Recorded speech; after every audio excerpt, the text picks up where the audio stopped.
To get access to the Network Plus notes as well as the mock exams and the practice question slides, join the Hackaholics Anonymous community. If you join as a cyber agent, cyber guardian, or cyber master, you'll get access to all of the notes, the mock exams, and practice question slides, as well as many other perks that are available to Hackaholics Anonymous members like Python automations and exclusive content, as well as monthly live streams with me. And to join, you can click the link in the description below, or you can go to our homepage and click the join button there, or you can simply go to youtube.com/@HankHacksHackers/join, and you'll be able to join Hackaholics Anonymous.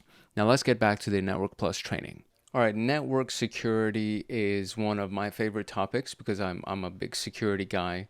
And this specific section, which is our section for core security concepts, is a pretty big section. I feel like this is maybe the second biggest section relative to the very first one that we covered, where we were going through the basic networking concepts.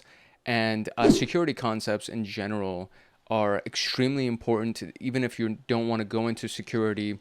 If you just want to be a network administrator, if you want to be a network engineer, you need to have a really strong understanding of security concepts, and you need to be able to work hand in hand with the security team, because as the world progresses and we get deeper and deeper into the modern digital era, network security and cyber attacks against your network are going to become very prominent. And this is just something that you need to have an understanding of. Even if you don't want to specialize in it, at the very least, you need to have an understanding of it.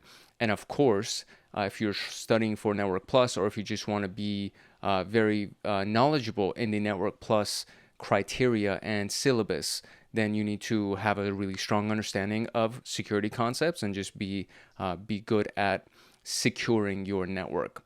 So security is the cornerstone, in my opinion, if not a cornerstone, of modern networking, and it requires both logical and physical measures to safeguard data and systems. And there are things like identity and access management, public key infrastructure, encryption that ensure the confidentiality, integrity, and availability of network resources. This concept of the CIA triad is something that we talked about a lot when we were going through the Security Plus training series. And so if you actually go watch the Security Plus playlist, you'll see that we refer to the CIA triad throughout the entire thing, because everything has to do with that CIA triad, that confidentiality, integrity, and availability of network resources. And one of the big things that we talked about over here, one of the key things that I feel like it kind of gets skipped, is physical security measures. I have walked into government buildings. I don't want to say where, because I don't want to, put them on blast or whatever, but this was a very important government building. They actually had security at all of the entrances. You had to walk through metal detectors. They checked all of your devices and everything. But then once you get past that section and you're actually inside the building, on the first floor next to the elevator, the server room was wide open. Like there was literally, I think it was maybe not their server, but it was their switches and their routers, and it was literally, the door was just wide open. And I was like, my jaw dropped. I was shocked. I stood there and I just looked at that room for a good 10-15 seconds, and I was analyzing everything that they had in there, and I just could not believe that it was just wide open, and there wasn't security that was patrolling the lobby. And if I would have wanted to, if I had malicious intentions, I could have just gone in there and done, attached some kind of a USB drive or something, and the rest would have been history. But obviously it's a humongous crime. It's a felony. You're inside a government building. If you get caught, you are absolutely screwed. So saner heads prevailed.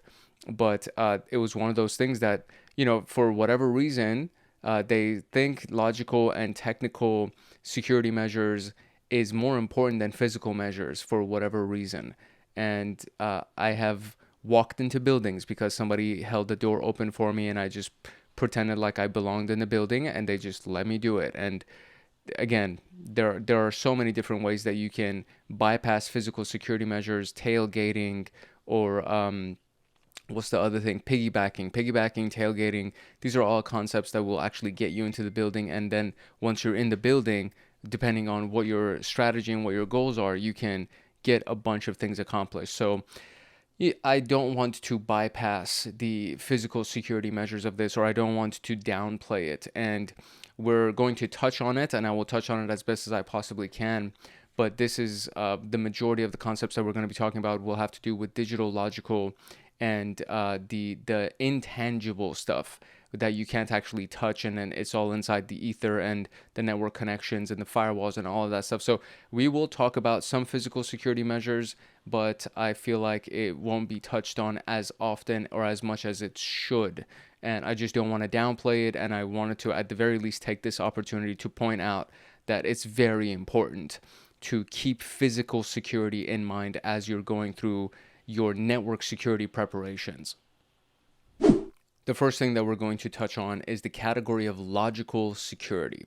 And logical security measures focus on policies, configurations, and technologies that protect the network resources and your data from unauthorized access or cyber attacks. So the key features that fall under logical security, obviously the very first line of defense is going to be the firewall. And we've touched on this already several times, and we've looked at physical firewalls. We've talked about logical firewalls. We also talk about firewalls in depth when we go into the Security Plus training series. So that playlist, again, it kind of goes hand in hand with everything that we're learning over here. It just kind of extrapolates and expands specifically on the security concept. So firewalls enforce traffic rules to allow or block data flows based on policies.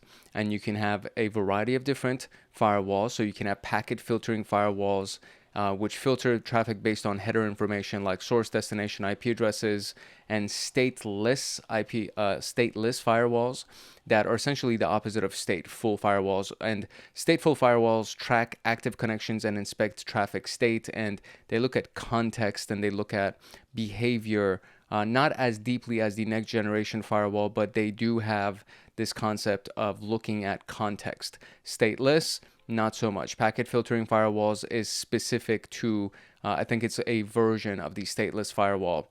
And just to give you the extra information, just so you can have a really good understanding of the difference between stateless and stateful, because I really feel like you will run across that, and you just need to know what that is. The stateless firewall inspects packets individually, and each packet is examined in isolation based on its header information, which is the source, destination, IP addresses, ports, and protocols. So very similar to the packet filtering firewall that we just looked at.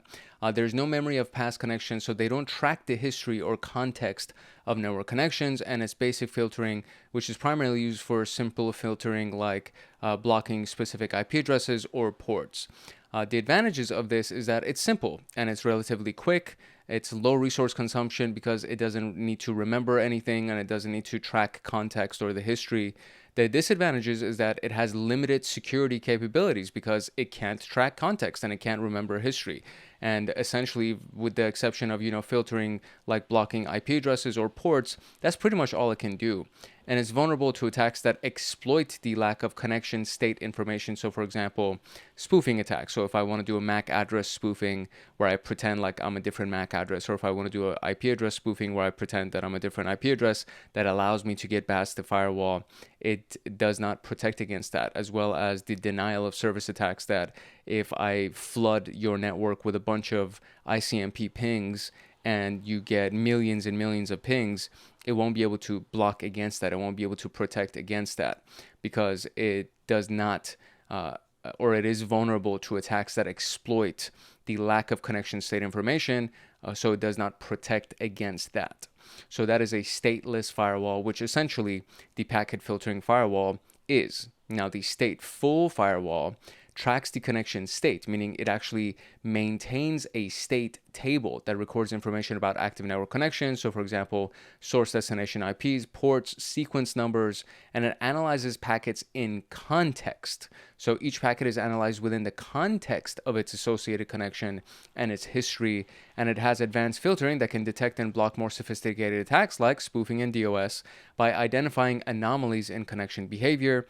The advantages is that it has enhanced security capabilities better protection against sophisticated attacks. But the disadvantage is that it's more complex and it actually requires more resources than stateless firewalls. So meaning that it requires more RAM, it requires more CPU usage, it probably burns more power, and it takes up more space. So it's of course more complex to set up as well. Now the analogy that we have here is that stateless firewalls could be a bouncer at a club who checks IDs at the door but doesn't remember who they've actually let in. They only look at the current ID and decide whether to let the person in based on the agent appearance.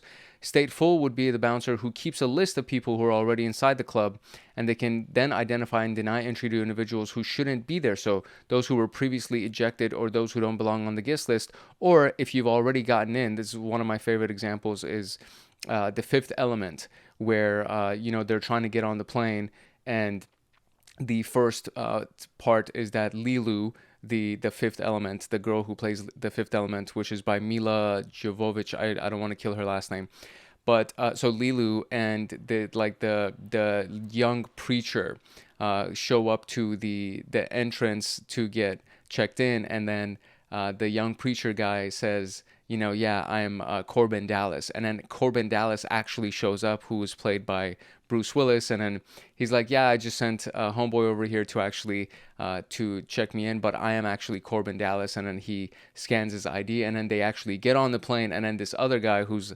one of the villains shows up and is like, I'm Corbin Dallas. And then he tries to get in. And then the lady behind the counter says, I've already let in a Corbin Dallas. Sorry, I can't let you in. And then the villain guy obviously loses his mind, and then security comes and so on and so forth. So there is no spoilers right there. Like, apart from just that little sequence, I did not spoil anything for you. And that's a great movie. If you haven't seen it, you should have definitely watched The Fifth Element.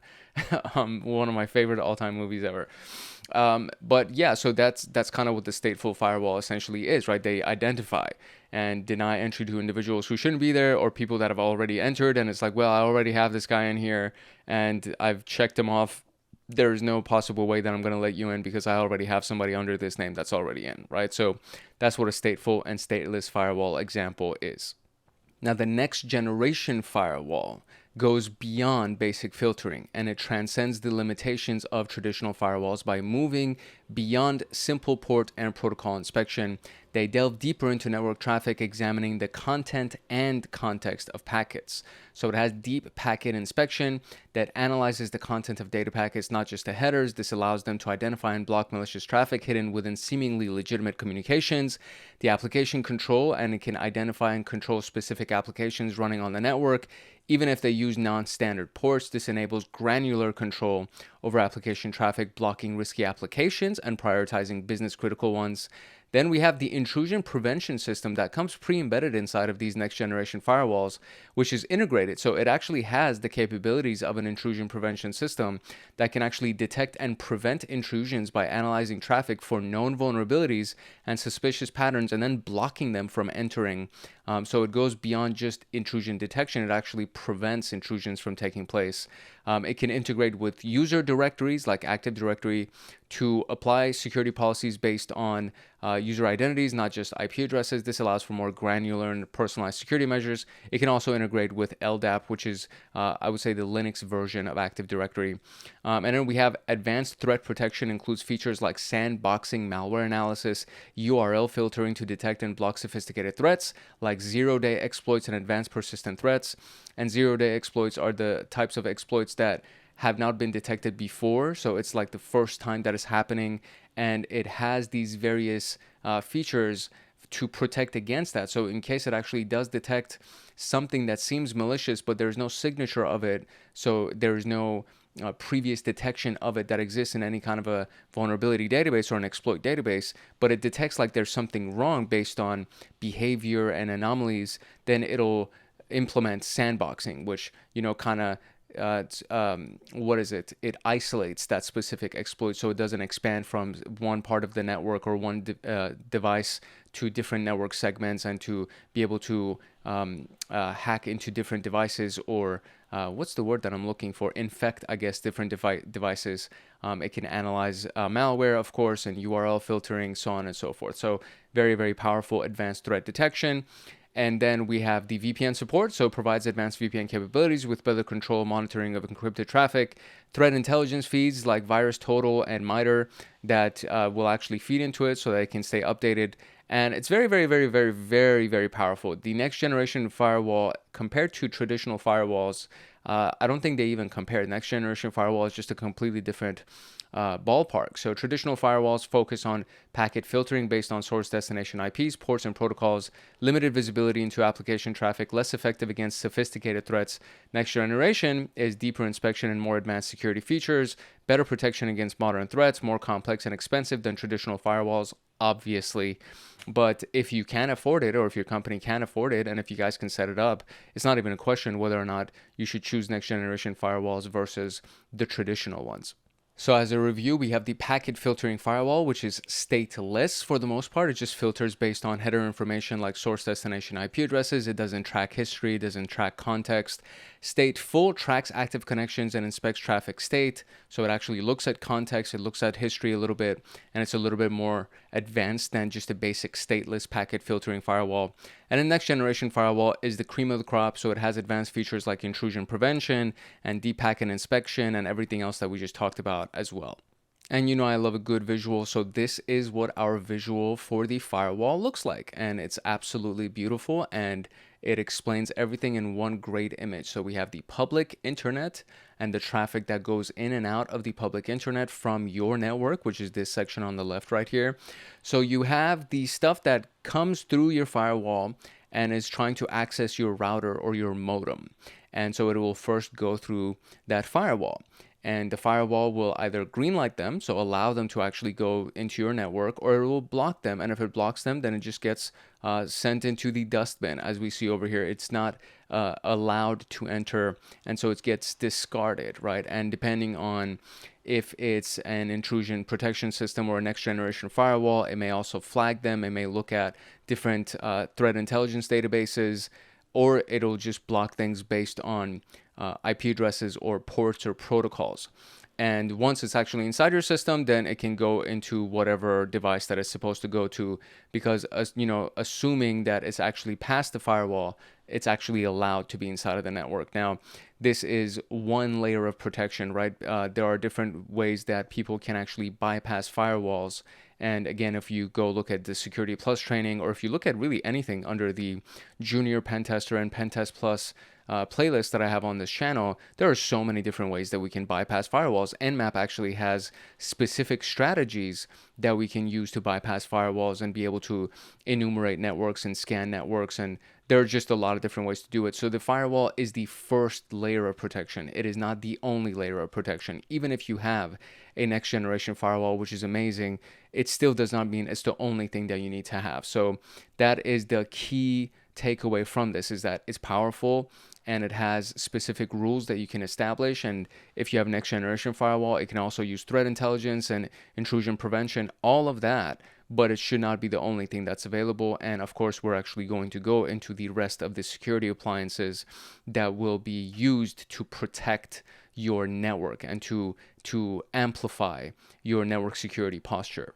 A set of those tools would be the intrusion detection and intrusion prevention systems. And the intrusion detection monitors the network and just generates alerts for suspicious activity. So it detects it and then sends an alert to whoever the security analyst or security engineer is. The intrusion prevention actually blocks malicious traffic in real time.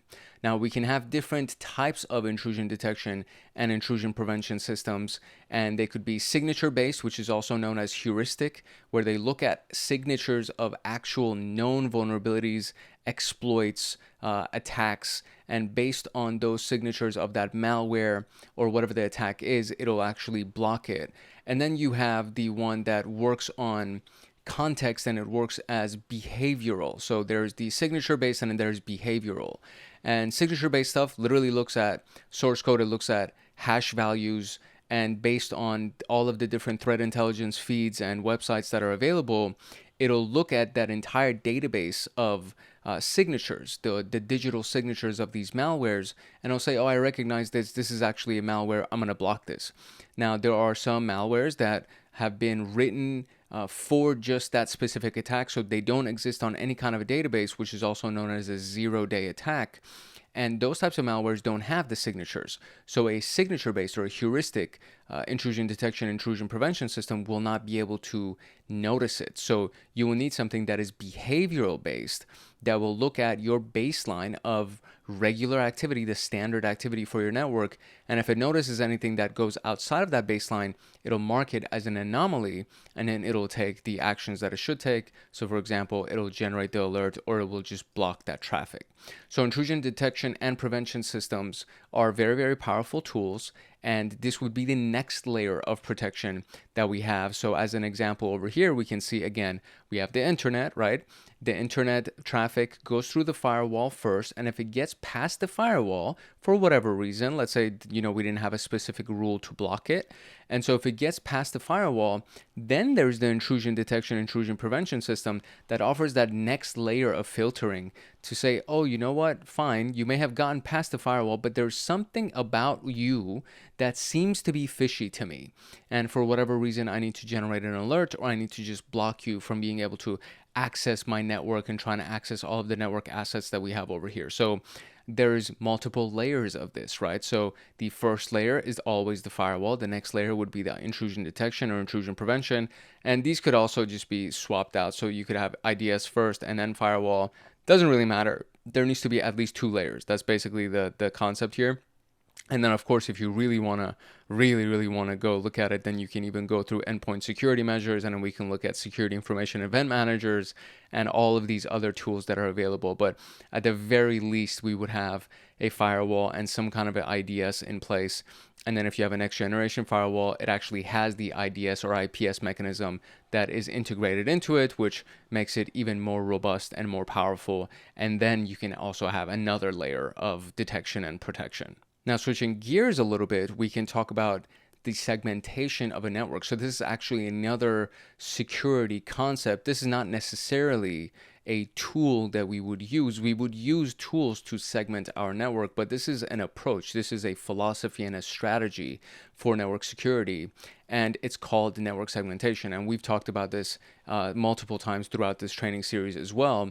But network segmentation is the concept of dividing the network into smaller segments, also known as virtual local area networks, or virtual LANs, VLANs. And this allows us to isolate traffic and contain breaches. So this would be the visual for that, right? So traffic gets past the firewall, it actually gets into the router, and the router will then distribute the traffic accordingly.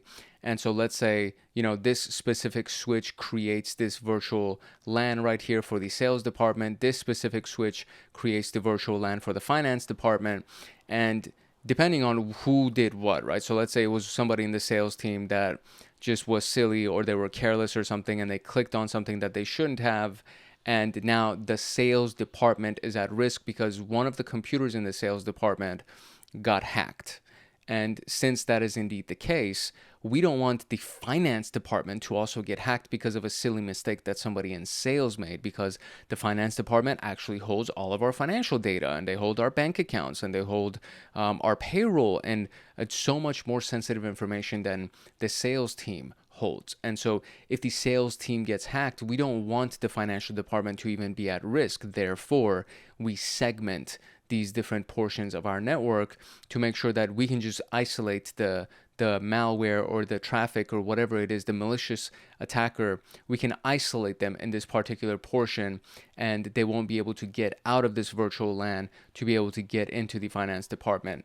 That requires that we have a strong switch. We have strong configurations for our switch. We would ideally like to have some kind of an IDS or IPS in place, or some kind of configuration in place that traffic simply cannot leave the sales department VLAN to even enter the financial department. This has completely been sandboxed. It's been completely blocked off. And even if they're not hacked, they should not be able to access the finance department anyway, right? The salespeople shouldn't be able to look at all of the financial data of the company. It's not a part of their need to know type of data. So they shouldn't be able to leave their network to be able to access the finance department. So even as an internal threat kind of a thing, we don't want them to be able to leave their segment to come into this segment. So if we just block off the segments and don't even allow the traffic to escape the sales department or leave the sales VLAN to get into the finance VLAN, then if somebody hacks the sales VLAN, then we can rest assured that they won't be able to bypass and actually get into the finance VLAN. So segmentation could be broken down into multiple segments. We could have the HR department, we could have the IT department, and so on. So this is just a very simple visual to just display this concept to you, to just show you what it means to actually segment the network and why it's so powerful as a network security core concept. And then we have these couple of last points under the logical security concepts, which is an access control list, and the concept of the access control list, which is literally a list that has all of the users on it and the level of access that those users have. So it can either permit or deny traffic based on parameters like IP addresses, protocols, ports, usernames, etc. So if somebody hacks into somebody's user account and they want to access privileged information, they shouldn't be able to, because that access control list is controlling what type of access that person has. A given IP address that has been hacked should not be able to access other IP addresses. So the IP addresses from the sales department, for example, should not be able to access the IP addresses that are in the financial department, etc. So an access control list, like the name implies, will either permit or deny traffic based on things like, you're not on the access list for these IP addresses that can actually access these assets inside of our network, right? Or you, based on the protocol that you're trying to run, this specific protocol or this port number is not allowed to access these various assets that are on our network. So an access control list could be a variety of different types of access parameters, and that could be an IP address, it could be a protocol, it could be a port, it could be a username, it could be a location, right? The LA office doesn't have permission to access the Detroit office, etc. And then we have endpoint security, which protects devices with antivirus software on the individual host, on the individual device itself. Each endpoint is considered to be somebody's cell phone. It could be somebody's desktop, it could be their laptop. It's any individual endpoint. So any node on that network acts as an endpoint. And again, it could be a cell phone, it could be a printer. As long as it has some kind of an IP address or it has access to the network, that individual device, also known as a host, that individual host serves as an endpoint. So you can have antivirus on every single computer. You can have a host-based firewall on every single computer. And then, of course, you could encrypt all of those devices to make sure that those endpoints are actually secure.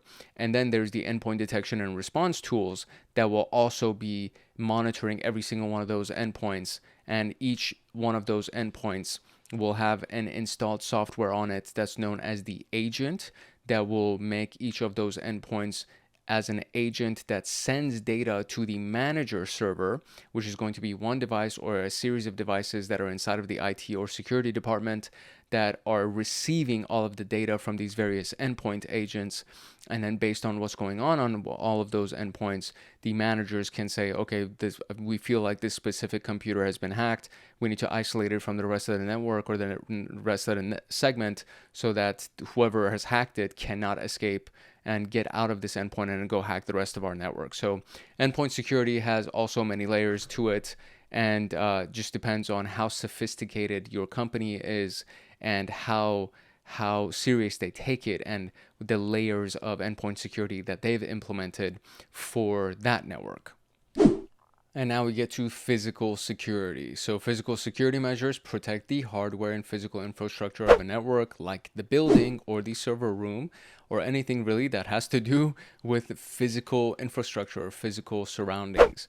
The key features would be access control. So if you have a badge, like a security badge, or some kind of a biometric scanner that scans your fingerprint or your eyes, your retinas or something, or a pin pad at these various security entry points. And a big concept here is the concept of piggybacking or tailgating, right? So, hey, can you hold the door open for me? That's kind of one of those things where it's like somebody who actually has the key, they just scan it, and then you just put on a charming face and a pleasant smile, you dress nice, and you're able to get in. Or you dress like the delivery guy from UPS or something, and then you're able to get in. These are the various types of I guess, hacks or tactics that we can use to bypass security and actually get into the building. Now, once you get past that first door, that's where the badge system comes in. That, you actually find you got past the first door and you got into the building, but now you have to scan your badge to get past this other partition that actually gets you into the lobby, right? And then for getting on the elevator, you need to use a badge to get on an individual floor. And then the really, really good buildings that are really strong with this, the key card that they give you, or the temporary badge that they give you as a visitor, if it's meant to go to level 15, it only goes to level 15. It won't grant you access on the elevator to any of the other levels. Or to make it even better, they actually have a security guard standing at the elevator, and then the guy at the lobby front desk says, yeah, this person is only allowed to go to whatever, and the security guard at the elevator scans their badge and presses the button and lets you go up, and that's pretty much it, right? So there are a lot of different ways to do this that actually makes it really, really profound and very effective, and it just has to do with how serious the company or how serious the building itself takes their security. The next level of this would be the surveillance system, right? So the cameras, for example, to monitor sensitive areas like these server rooms or data centers, which I don't know if they had in that government building. I was just shocked that the door itself was open. But, the surveillance system could actually have essentially a camera pointing at every major area: the front door, the check-in at the security lobby, the area where you actually scan your key card to get past that partition. There should be a surveillance camera essentially at every sensitive point, and then just looking at the overall lobby, and then there should be a surveillance camera in the elevator and on every floor. And if again, depends on the resources of the company, depends on how serious they take security. That's all a part of it.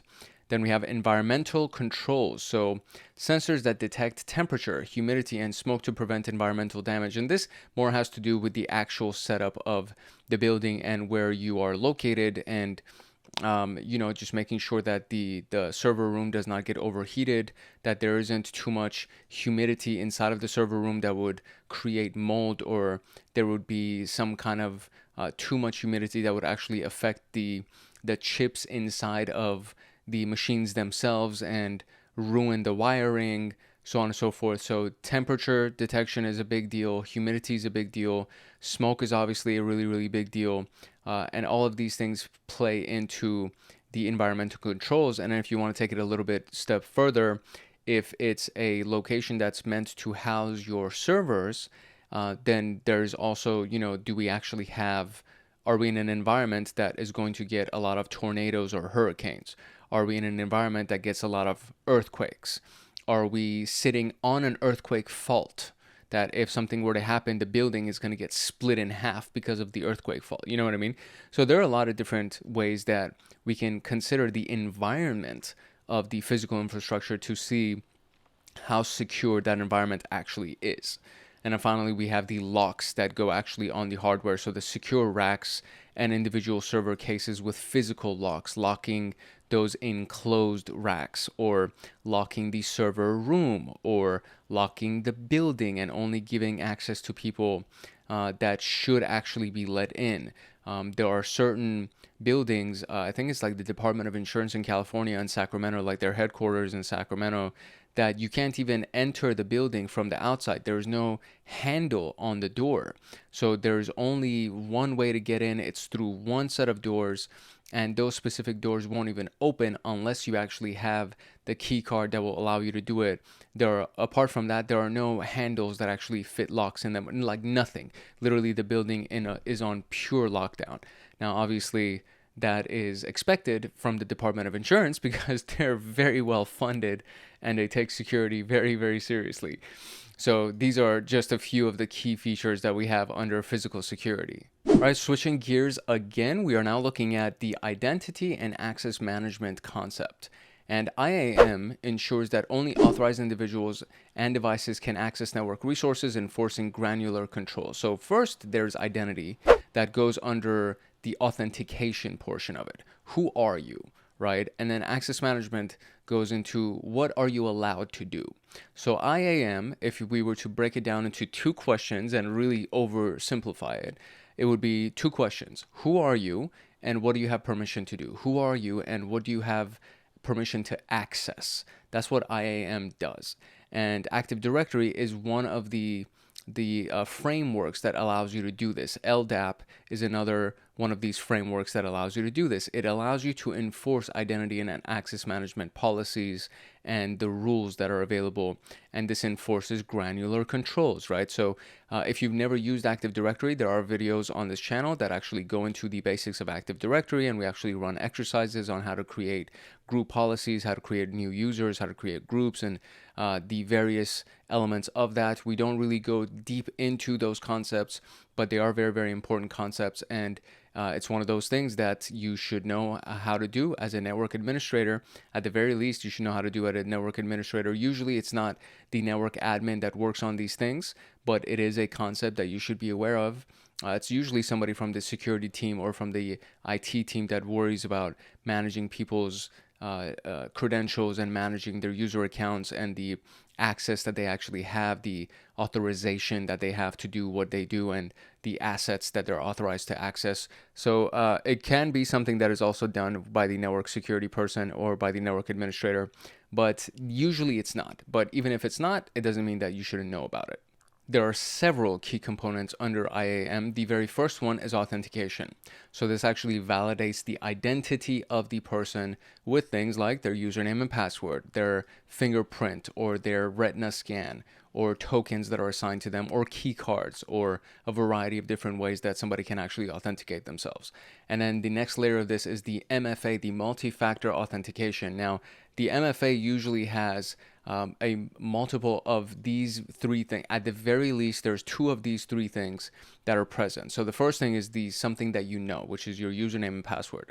The next thing would be something that you have, so a smart card or a token. And something that you have can also be your cell phone that we send a one-time password to, or you use your Google Authenticator application or an Authy app or something like that that is connected to whatever your login is, and then from there it gives you a temporary code and then you use that. So you have your cell phone on you, right? You have something on you. The smart card is something that you have on you. There are now USB drives, these little thumb drives, that the only purpose of the USB drive is to hold a key on it, so that to prove that you actually have something and to prove that that's who you are, you just plug that USB drive into whatever machine that you're trying to access when it prompts you to, and then now you've actually entered your key into that machine. So that's combined with your password. And then there's also the something that you are portion of it. So your face scan, if you have an iPhone and it tries to open your phone, something that you are would be the scan of your face. If you have an Android or other type of device, usually they have your fingerprint that you put on there, and that's something that you are, right? So there are at the very least two of these three things that are a part of the multi-factor authentication portion.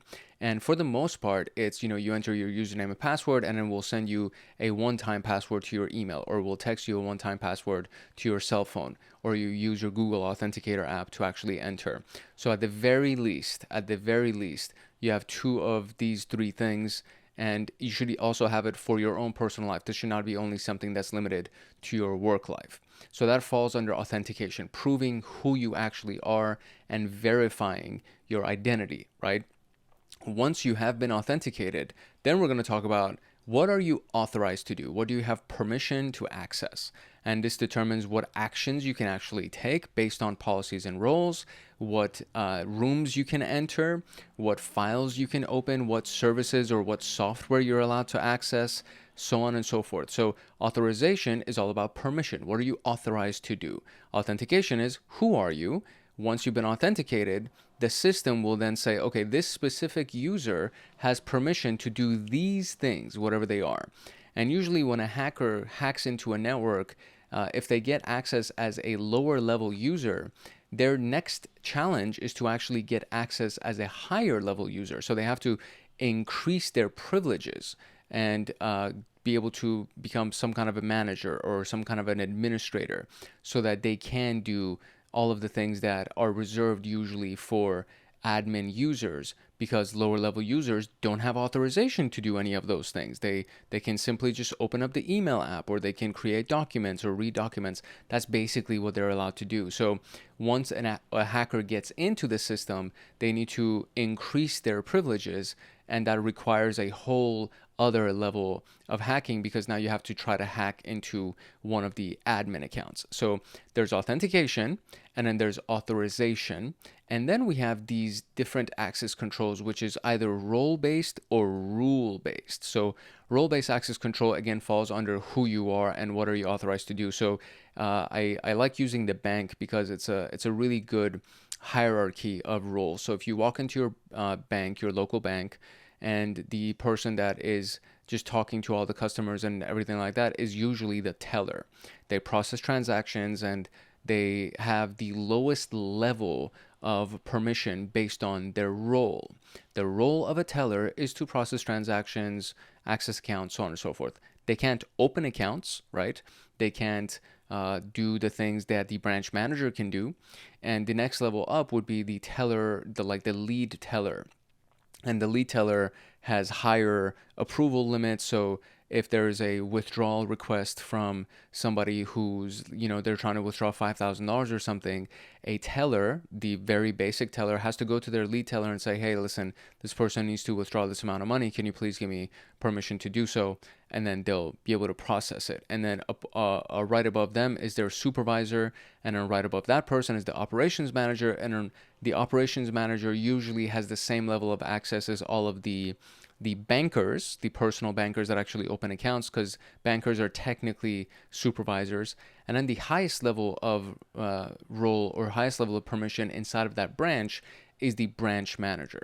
And then there's the regional manager that has obviously higher level permissions than the branch manager does. And then there's the district manager. And then there is the CFO and the CEO and all of these different people. So the hierarchy of a bank is the easiest one to use as this particular example. So a teller, based on their role, cannot do the things that a banker can do. They can't open up accounts, and they can't do things that a branch manager can do, right?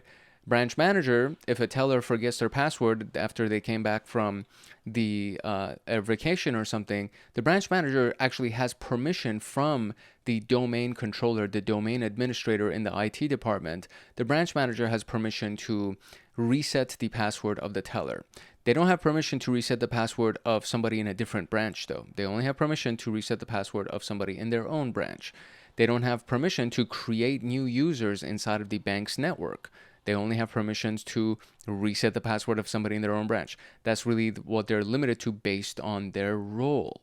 So these are the role-based access controls. It's based on the user's role so that it's simplifying and enforcing the least privileged access. And usually when you're using Active Directory, there is like a group for tellers, and that group for tellers belongs to the Santa Monica location of Bank of America or something. So that's their group.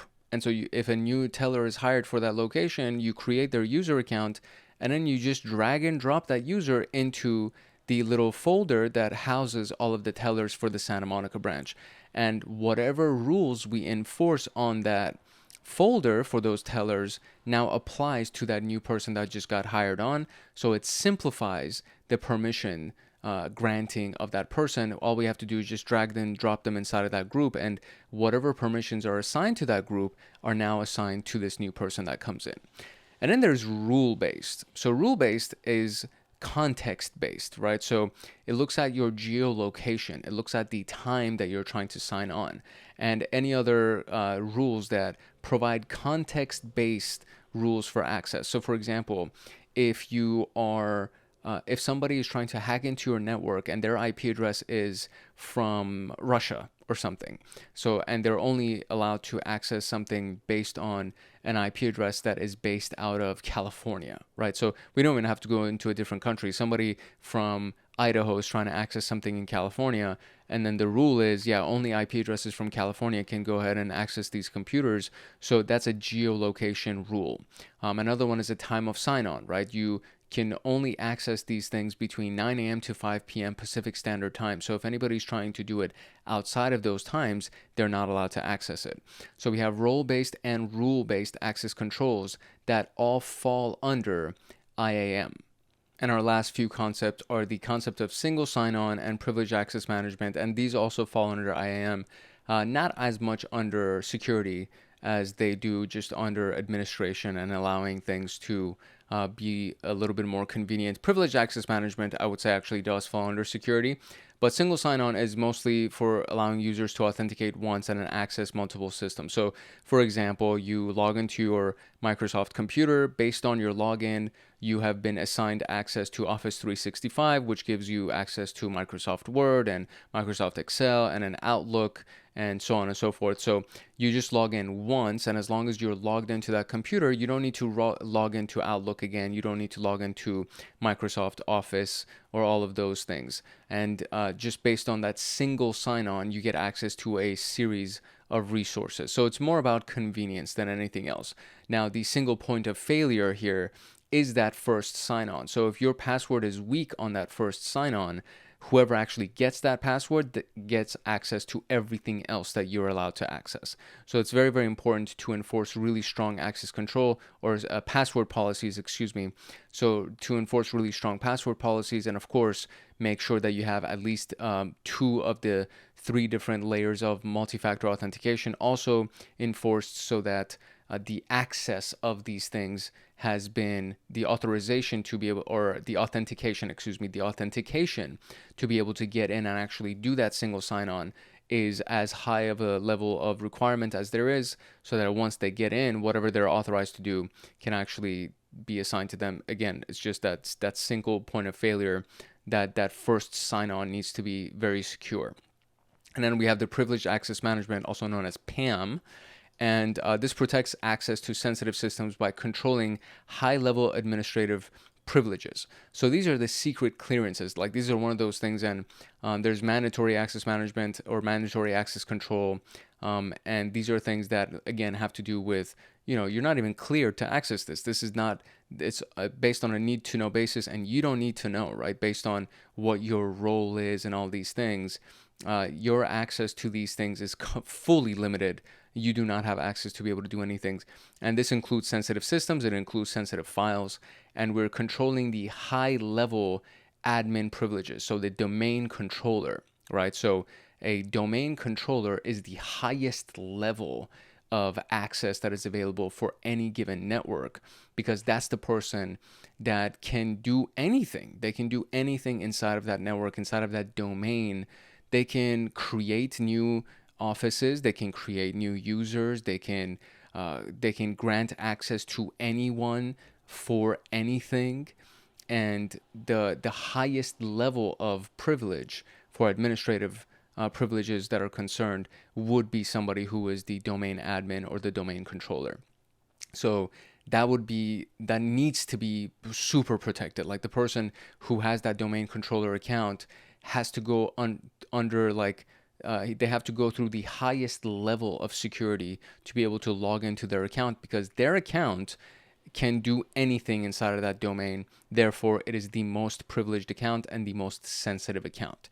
So privileged access management looks at these really high level administrative privileges and makes sure that access to those things are protected and limited, and you have role-based as well as rule-based, and there's multiple like they probably have all 3 levels of multi-factor authentication that are enforced, and however many other rules that you can think of, to just make sure that only the person that actually is that person can actually access those systems. So for the use cases that we have, implementing MFA for remote workers, because they need to actually make sure that they authenticate themselves before they can access these things. And then on top of MFA, we enforce the use of a VPN that's been authenticated and verified.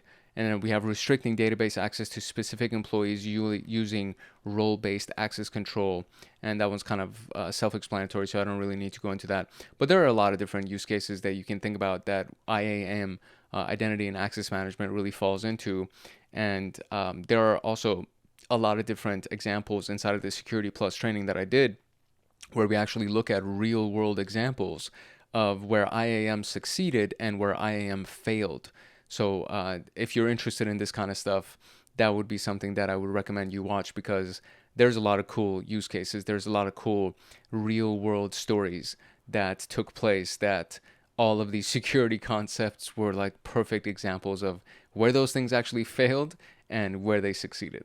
Switching gears again, we are now talking about public key infrastructure, also known as asymmetric encryption or asymmetric infrastructures. And the PKI, the public key infrastructure, provides a framework for creating, managing, and using digital certificates to enable secure communication and authentication. So symmetric and asymmetric types of encryption are types of encryption that have to do with keys. And so symmetric would be a private key type of encryption, and then asymmetric would be a public key type of encryption. So this is an example of it. I don't think that public key infrastructure is actually known as asymmetric encryption, but public key typically is referred to as asymmetric when we are talking about encryption, and then there's the private key.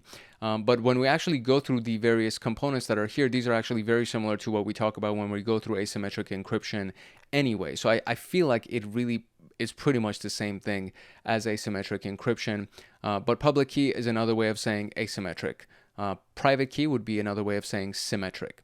So the elements, the components of public key infrastructure is, number one, the certificate authority. So the certificate authority issues, manages, and validates digital certificates. So one of the ways that I like to display this is by going through my actual browser. So if we go over here, and this is everybody's browser has this. So we click on this, and then it says the connection is secure. And then we have settings, about this page, all that stuff. We click on connection is secure, and then it says the connection is secure, certificate is valid.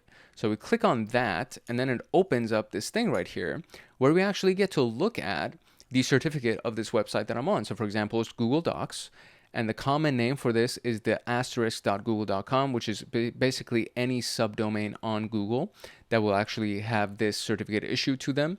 The issuing agency is WE2. The organization is the Google Trust Services. So this is actually one of their own certificate authorities that is available. It's been issued on January 20th of 2025, and it expires on April 14th of 2025 because they need to cycle through their certificates, because it's a really big company that is a big target, and there are a lot of hackers that want to hack into Google. So the best way to keep the hackers on their toes is to constantly alternate, constantly cycle through, rotate your certificates, your certificate authorities. And so now we have this, right? So we have the certificate hash value, which is right here, and then we have the public key hash value, which is right here. So the public key is something that's available to everybody, right? So we don't actually get to see the key. We just see that there's a hash value associated with this key. You cannot decode or dehash hash values. It just simply doesn't work like that. You can compare it against a rainbow table, which is beyond the scope of what we're talking about right now. So if you're interested in this, again, you can just go look at the encryption videos that are inside of the Cybersecurity 101 playlist that's on this channel, or you can go through Security Plus playlist. But essentially, the public key is one of the elements of this whole asymmetric encryption conversation, or the public key infrastructure conversation. So there's a certificate authority, which is in this particular case Google themselves, but then usually any company, they kind of use really well-known certificate authorities. You can actually generate your own certificates from your own computer, but most likely they will not be accepted because they are not known as a valid certificate authority by a variety of different websites. So it's best to actually access a certificate authority that is well known. Now, there are open source certificate authorities that are very well known that allow you to generate an SSL certificate or a TLS certificate so that you can actually create encrypted connections to various resources across the web. And you don't have to pay for them because TLS and SSL certificates actually can be quite expensive depending on where you go. So the certificate authority is one of the key elements of this, is that they are the entity that issues, manages, and validates the digital certificate. And then there's the public and private key. When it comes down to public key infrastructure, there are two keys. There's the public and private key. Asymmetric encryption has two keys. It's the public and the private key. The public key encrypts the data. So you just saw that when we were looking at the connection for Google. The private key decrypts the data. So Google's public key will encrypt everything that's inside of my Google Drive. My private key in this particular case would be my username and password, for example. Once I've actually logged in, my private key will be the thing that allows me to decrypt all of the data that Google is storing for me on the drive, right? Then we have the digital certificates, which authenticate the identity of entities like websites, users, or devices. So there's a digital certificate. So we have the certificate authority who issues the certificate. And then we have the digital certificate that actually is the authentication mechanism. So it authenticates the identity of the user or the website or the devices that are trying to access certain assets. So certificate authority issues the digital certificate. And then these digital certificates have public and private keys. And then we have the certificate revocation list, the CRL, which tracks invalid or revoked certificates or expired certificates or certificates that were just issued on somebody's computer. It would technically be an invalid certificate. It's like, I don't recognize you. I don't recognize this certificate. You should not be able to access these things. Or if somebody tries to encrypt their website using a certificate that they themselves generated, when you try to access it, your Google browser will say, it'll give you a warning and it'll be like, yeah, either this thing is not encrypted or we don't recognize this certificate. So, tread lightly. If you're going to go ahead against our advice, kind of a thing, because we don't recognize this certificate. So to make that actually work, then you would have to add that certificate in your list of trusted certificates on your browser, which ends up being this whole ordeal. And you don't want your website visitors to have to do something like that. It's different if it's for your company, right? It's different if it's for the employees of your company, and then you can just configure all of their browsers to accept the certificates that you've generated yourself internally. That's different. But if you just have a website that people across the world are trying to access and you've generated your own certificate, it's like, dude, I don't know this. We don't trust this. That's what their browser is going to say. And then what, you're going to instruct your visitors, hey, yeah, go to your browser and add our certificate to your list of accepted certificates. Like, they're not going to do all that. They have no idea what the hell you're doing. They have no idea whether or not what you're talking about is legitimate and whether or not they should even trust you. So yeah, that's a whole other conversation anyway. Okay, moving on. Now we actually get to talk about encryption. So this is the transformation of data from plain text into cipher. We also call it the cryptography. So a cryptographic cipher is what we would typically do when we encrypt something. We turn plain text into the encrypted format, and then we would decrypt it back into plain text, okay? And the reason why we do this is so that in case somebody's sniffing our traffic or somebody gets access to our stuff, without the key, they should not be able to decrypt our data, therefore they should not be able to access our data. And this could apply to actual text in a document, it could apply to pictures, it could apply to videos, it could apply to emails, anything, right? So encryption can transform data into an unreadable, unviewable format unless they actually have access to the decryption key. Now, as I mentioned earlier, we have symmetric encryption or asymmetric encryption. Now, symmetric encryption uses the same key for encryption and decryption. So the advanced encryption standard is one of the versions of this. This is also known as the private key encryption. So both parties use the same key. I'll use the key, so a password, to encrypt this PDF document, and then I have to call my friend and say, hey, the password is this, and or meet them or text them on some kind of different medium, because if somebody's monitoring my computer traffic and I'm sending this encrypted PDF, they might actually see if I send an email through my computer as well. So I'll use a different form of communication to call them or text them and be like, okay, this is the key to actually open this document, and then they'll be able to use that same key that I used to encrypt it to be able to decrypt the document. It's known as symmetric encryption. Asymmetric encryption is a pair of keys. So there's a public key and a private key, as we just talked about. An example of this would be Rivas Shamir Edelman, which is just an encryption standard that is used to do this. And then it's also known as the public key encryption, which is what we just talked about. And then there's hashing. Now, hashing cannot be decrypted. There is no key for hashing. This creates a fixed length representation, which is known as the hash. And this hash of the data is used to verify the integrity of the data. And one of the things that is done commonly is that there is a hash generated for everybody's password when you try to log into a website. And what happens is that the easiest way I can explain this is that imagine there's a spreadsheet like a Google sheet or a Microsoft Excel sheet. The first column is the actual password itself, where there's a plain text value of it, and the next column is the hash value. And the way that we would do this, I'll show you right here because I use this example a lot as well. So we're going to create a hash of plain text, and I'll do this as one of the examples, and we'll just go through the MD5 hash generator. And MD5 is one of the older algorithms, but it serves the point. It's going to be able to prove the point that we're talking about here. And then we have the CrackStation website that essentially has a massive database, the word list that we see right here. This massive database of all of these different algorithms of hashes. And what they store is the plain text value of these hashes. So here we go. Password, let's say, right? So very, very basic password. I'll generate a hash for this, and I'm going to copy the SHA-1 hash value of this, and I'll go to CrackStation, and I'll paste it. And then what it's going to do is it's not decrypting anything. It's not decoding anything. It's just looking at this word list that they have, and they'll say, okay, this hash that we have here is the plain text version of it is the word password. Now, if I go over here and change password by one letter and just take this first letter and turn it into a capital P, right? So notice what this hash value is right here, 5BAA, and it ends with 8FD8. I'll click generate, and then it'll be completely different.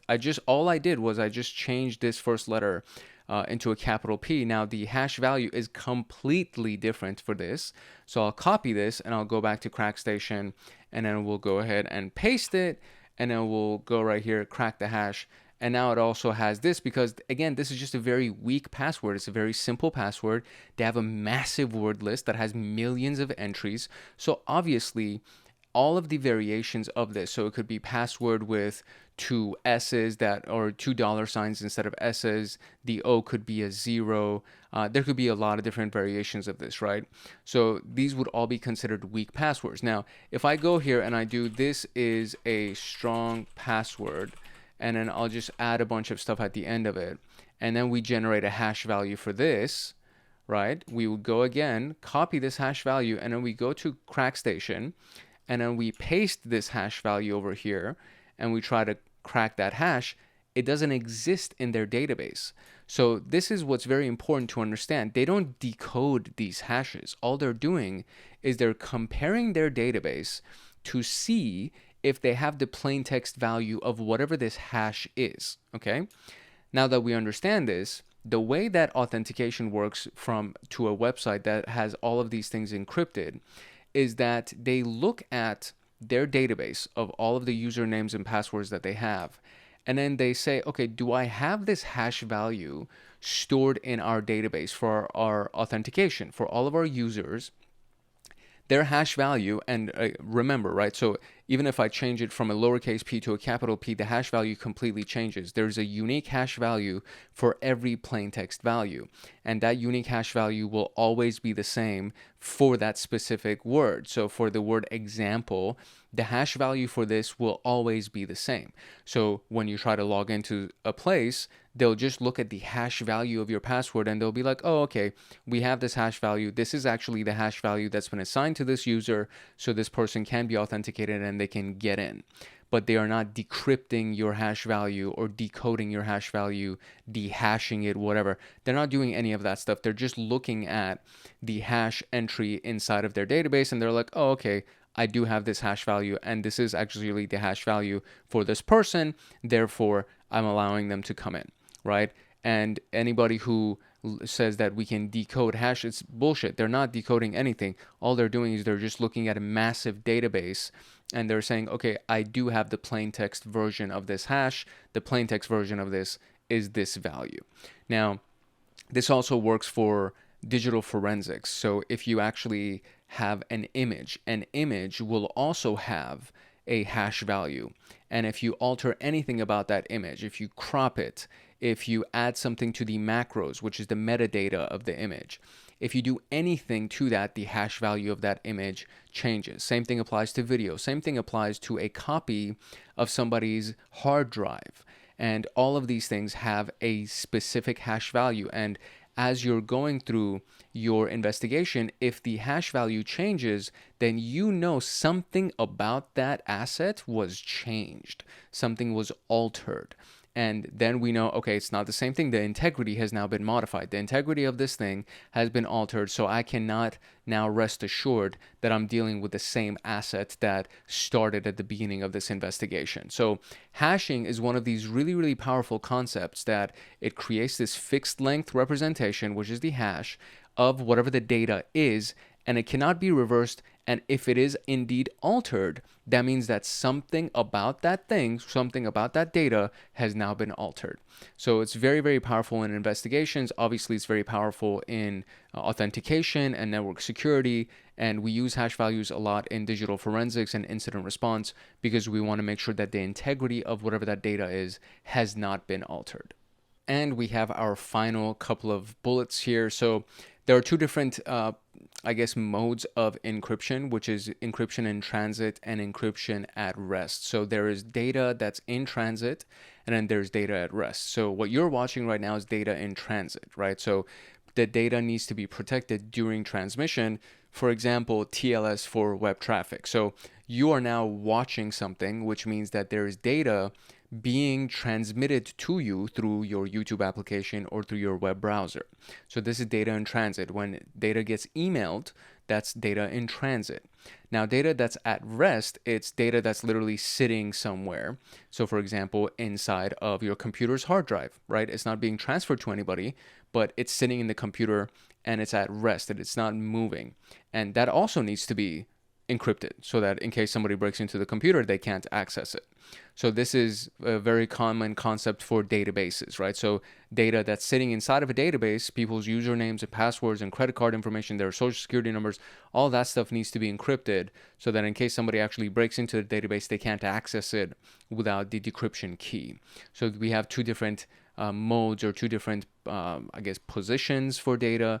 And one of them is that it's in transit, it's actually moving, and it needs to be encrypted while it's being transmitted back and forth. And then the other one is that it's just sitting somewhere in some kind of a database.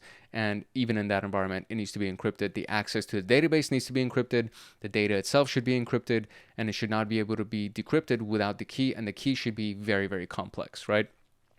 The use cases for encryption would be the securing VPN tunnels with IPsec. So VPN, one of the most powerful things about a VPN is that it encrypts your communication.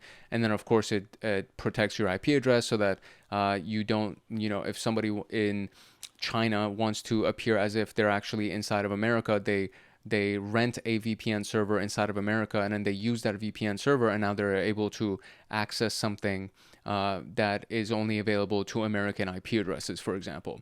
So that's one purpose for VPN. The other one is to actually secure the communication. So if a remote employee wants to access data that's on a local server that's on site, they need to have a secure encrypted connection. And the best way that we can ensure that is by giving them a VPN connection that is available specifically for our company that we filtered and approved.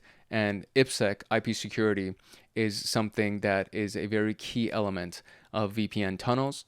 And then we have encrypting sensitive files in cloud storage with the advanced encryption standard, which is that symmetric encryption standard, which has the private key for both the encryption and decryption of those files. And this is cloud storage, meaning it's at rest somewhere in some kind of a database. So we want to make sure that that data is encrypted, and then it only is accessible through whatever that private key is that we would use to encrypt and decrypt the data.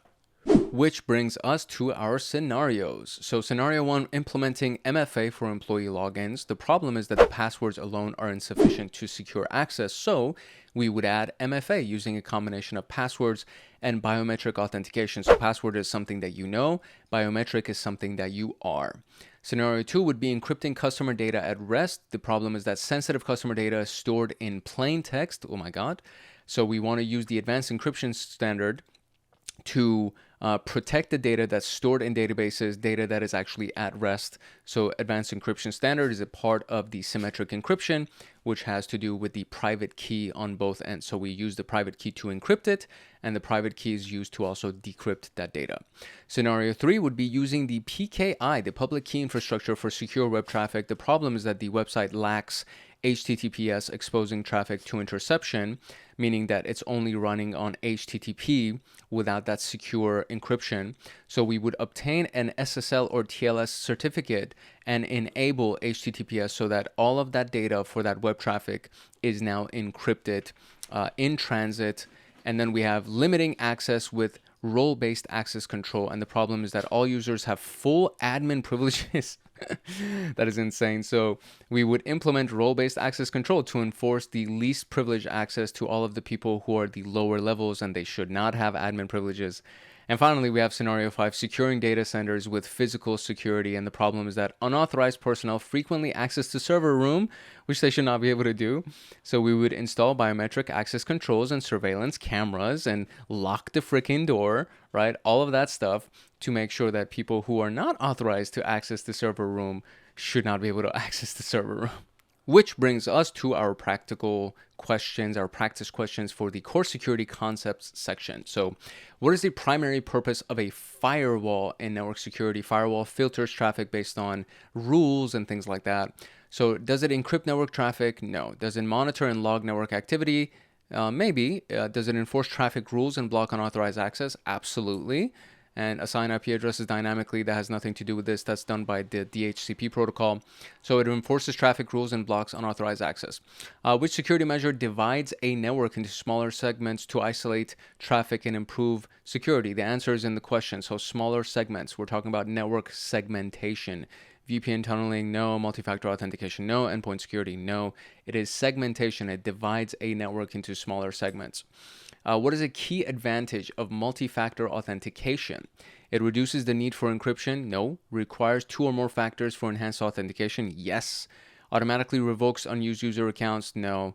Encrypts data at rest, that's also no. So the answer is B. Which component of the public key infrastructure is responsible for issuing and managing digital certificates, right? So what is the entity that issues those digital certificates? It's not the public key. It's the certificate authority. The certificate revocation list is just a list of the certificates that are revoked, and it's not the private key either. So the public key and the private key is just parts of how this whole thing works, but it's not the component that issues and manages digital certificates. It's the certificate authority.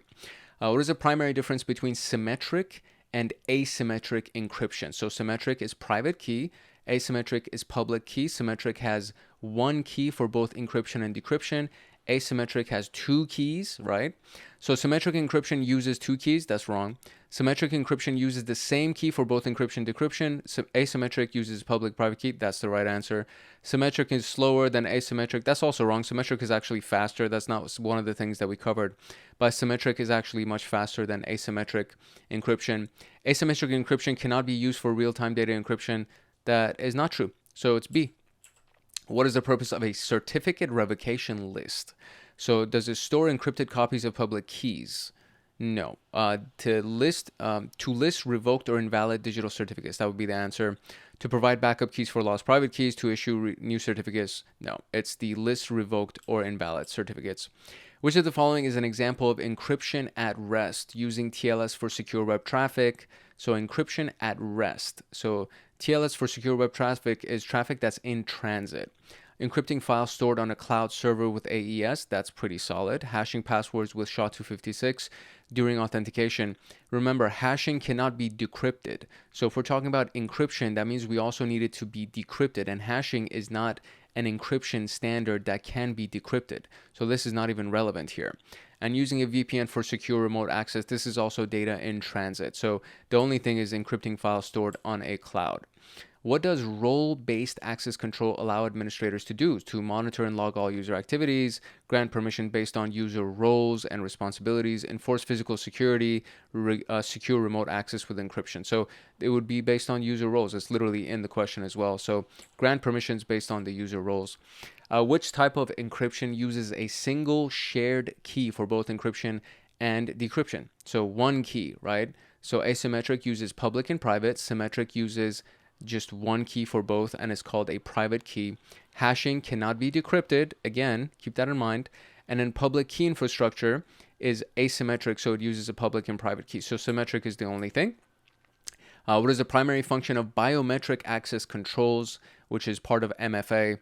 To encrypt sensitive user data. No. Authenticate users based on unique physical characteristics. So biometric is what you are, right? So to secure digital certificates, monitor server room temperature. So to authenticate users based on unique physical characteristics, biometric access control.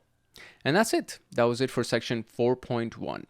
So now we can move to 4.2, which is the threats and attacks that will happen against your network.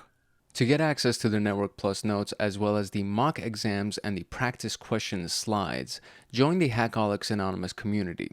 If you join as a cyber agent, cyber guardian, or cyber master, you'll get access to all of the notes, the mock exams, and practice question slides, as well as many other perks that are available to Hackaholics Anonymous members, like Python automations and exclusive content, as well as monthly live streams with me.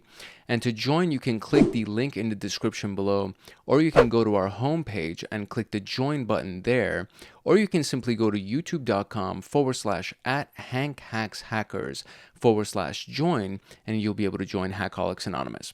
Now let's get back to the Network Plus training. The concept of threats and attacks is something that is always evolving, pretty much as the world of tech and cyber and anything in the digital realm, really, and all of these things, as they continue to advance and as they continue to evolve, more threats and more attack vectors and more malicious actors will emerge. So this is not something that is all-encompassing. I'm going to talk about some of the more common ones, some of the ones that you have to know, some of the ones that are definitely going to be covered if you're taking the examination. But just keep in mind that this is a world that is ever evolving, and it's something that if you're going to go into any part of IT, you need to be aware of this. There is physical attacks that can be done against a physical infrastructure. For example, somebody doing tailgating or piggybacking and coming into your building and connecting some kind of a device into one of your sockets in the wall, and now they're in the building, or connecting something into your server room or something like that. And then there's the digital version of the attacks, which can be anything like the ARP spoofing or network scanning, and then infiltration inside of your network and privilege escalation, and so many freaking things. I can't just sit here and literally start listing them one by one because there are just so many of them. The one thing that I will tell you is that there's a website called the MITRE website, and there's something called the MITRE Attack Matrix, which I will real quick show you. And I think we already actually have talked about this in this particular video. Maybe we I've been recording a lot this week, so I don't know if I have already talked about this. If I have, I apologize. This is kind of just a reminder. If I have not talked about it, then here you go. But I feel like I have talked about it inside the Network Plus recordings that I've done so far.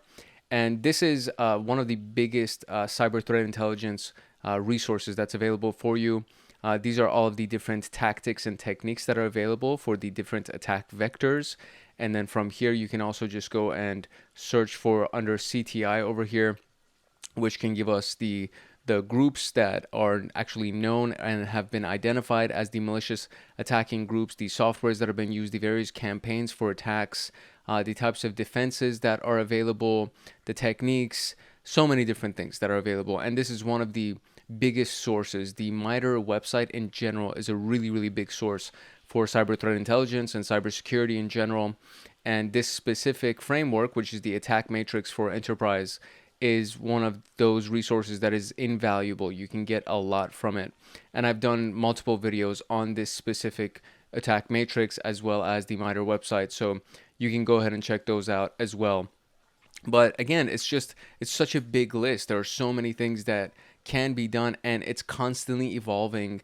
And especially as the world of AI starts to advance, it becomes even more crazy when you think about it, because you can essentially train AI to do your attacking for you, especially if there are no kind of safeguards in place. And a company or a country that is the enemy of your country, if they have their own AI and it's not the public AI that's being distributed to the consumers, it's something that they've actually built, and now they want to attack another country, they can essentially just say, hey, no safeguards in place, go nuts, do whatever you want, do whatever you can, as long as you accomplish this specific goal that we have, this specific objective that we have. So your network is always going to be under the threat from a variety of attacks that target the vulnerabilities in your infrastructure, in the configurations, or your users. The human beings in your network are going to be the weakest links in your chain.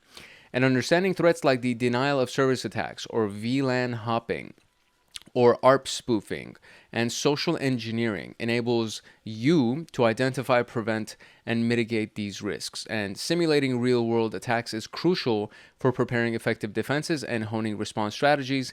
And this concept is called penetration testing and ethical hacking. And pen testing is the way that companies and organizations can get ahead of hackers, or we can call them black hat hackers, the malicious hackers. And it's by employing white hat hackers or penetration testers to attack their infrastructure so that they can reveal where the company is vulnerable and what they need to do to patch those vulnerabilities, to mitigate against them, to prepare for future attacks so that they are not vulnerable and they're not weak. So this, we're just going to be going over through the actual threats and attacks and the various strategies that are available, or at least the most common ones.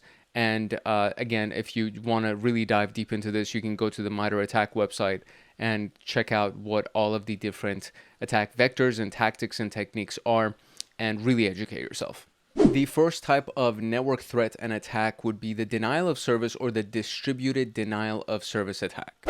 And these attacks aim to overwhelm the target system or the network or the service, rendering it unavailable to legitimate users. So when a user tries to access that service, they are denied service. That's essentially what it does.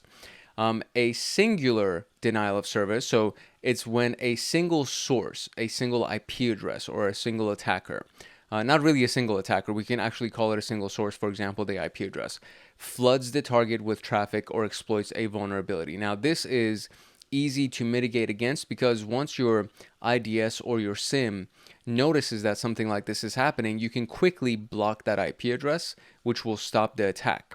Now, what's going to happen more likely if something like this happens is when a DDoS takes place. So it's a distributed denial of service, which is done from multiple systems, from multiple sources.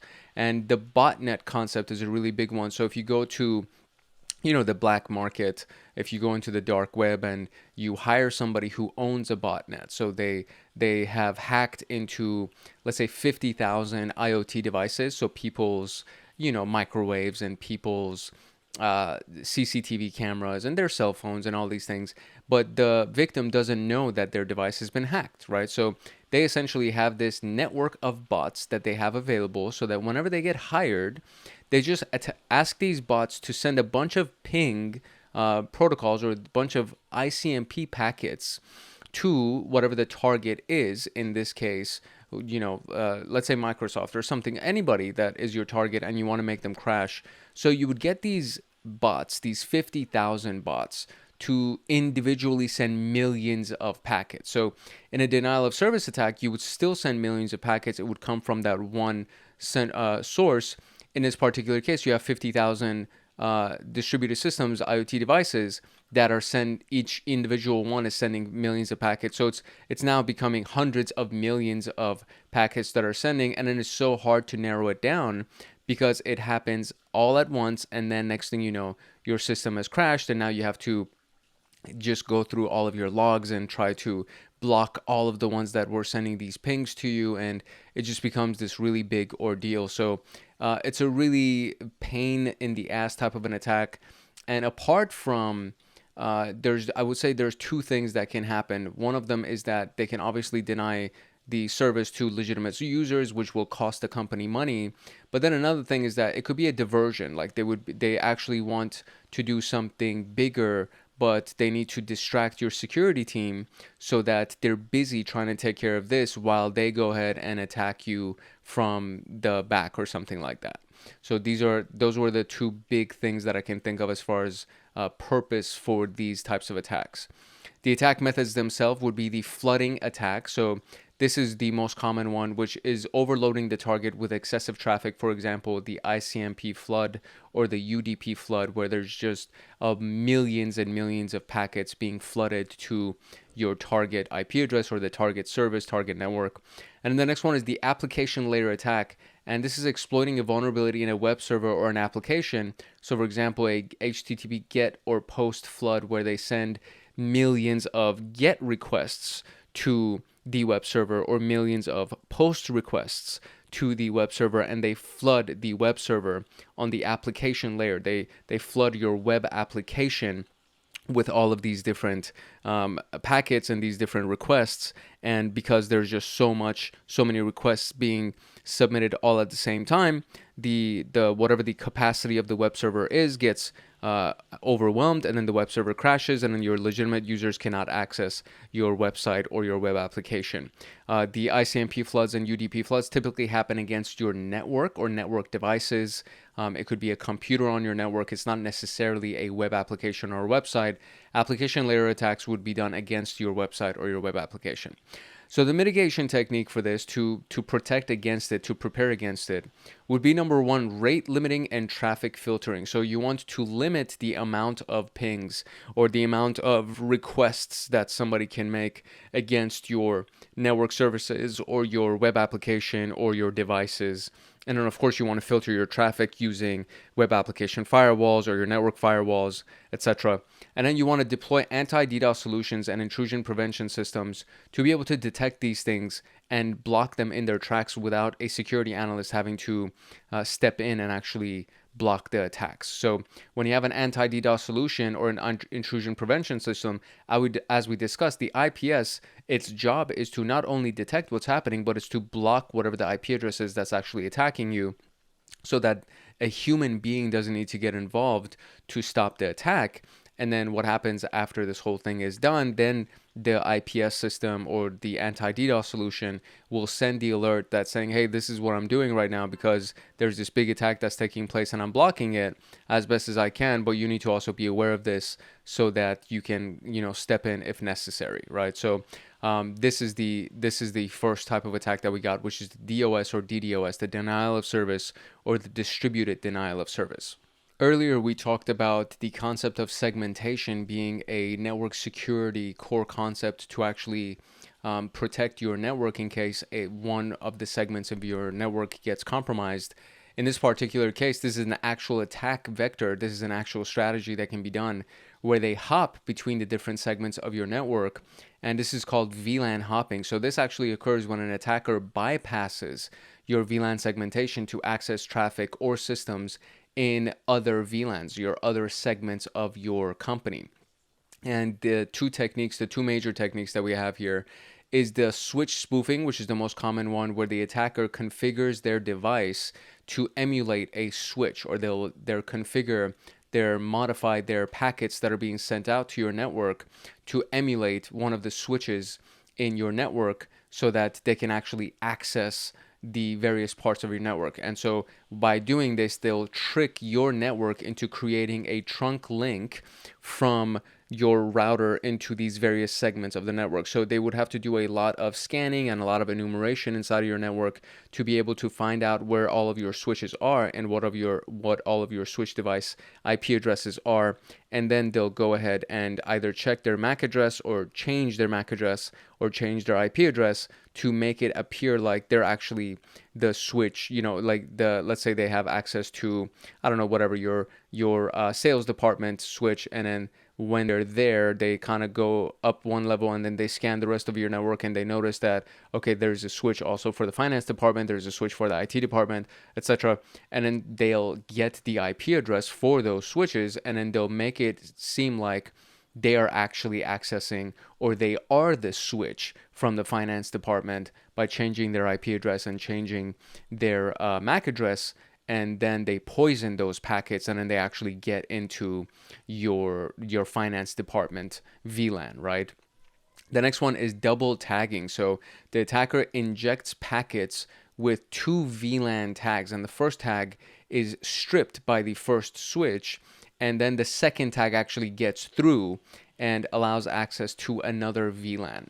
So double tagging and switch spoofing are the attack types or the attack techniques that are used to implement VLAN hopping. If you want to learn more about these, you're more than welcome to, but the big thing is to understand what these things are and what they are relating to. So if you actually see them, you know that there's the concept is, or the big attack that's happening is VLAN hopping, and then the attacker is actually using the concept of double tagging to inject packets with two VLAN tags, and then the first tag is stripped or bypassed by the switch, and then the second tag allows access to the second VLAN. So the first switch is bypassed, and then the second VLAN, which is the second tag, is what's actually allowed. Now, the mitigation techniques here are to disable unused ports and configure them as access ports. So this is very important. This is a part of security hardening, and this is just good practice, a good type of habit to get into. If any ports on your devices are unused, disable them and configure them as access ports. And then avoid using the default VLAN as the native VLAN. So configure a new VLAN to be your default VLAN instead of actually using the default one that comes with the switch, which is a very, very big one. It's known as the native VLAN, and you need to configure a new native VLAN that is not what was assigned as the default when you set up your switch.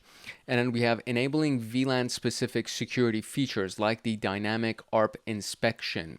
And so this is a specific security protocol or specific security feature that is just for switches, just for VLANs, and it's called the dynamic address resolution protocol inspection, that looks at the MAC addresses that are trying to connect to IP addresses, or the MAC addresses that are being assigned to various IP addresses, and it just inspects everything that's being done to make sure that the actual MAC addresses aren't being double assigned, or there isn't two different devices that have the same MAC address that are trying to connect to your network, or two different devices that have the same IP address that are trying to connect to your networks. So it inspects all of the address resolution protocols that are coming in, and the address resolution protocol is specific, that's going from layer 2 to layer 3 of the OSI model, and between those two layers you go from the MAC address to the IP address, and between those two layers is when there is an IP address that's actually assigned to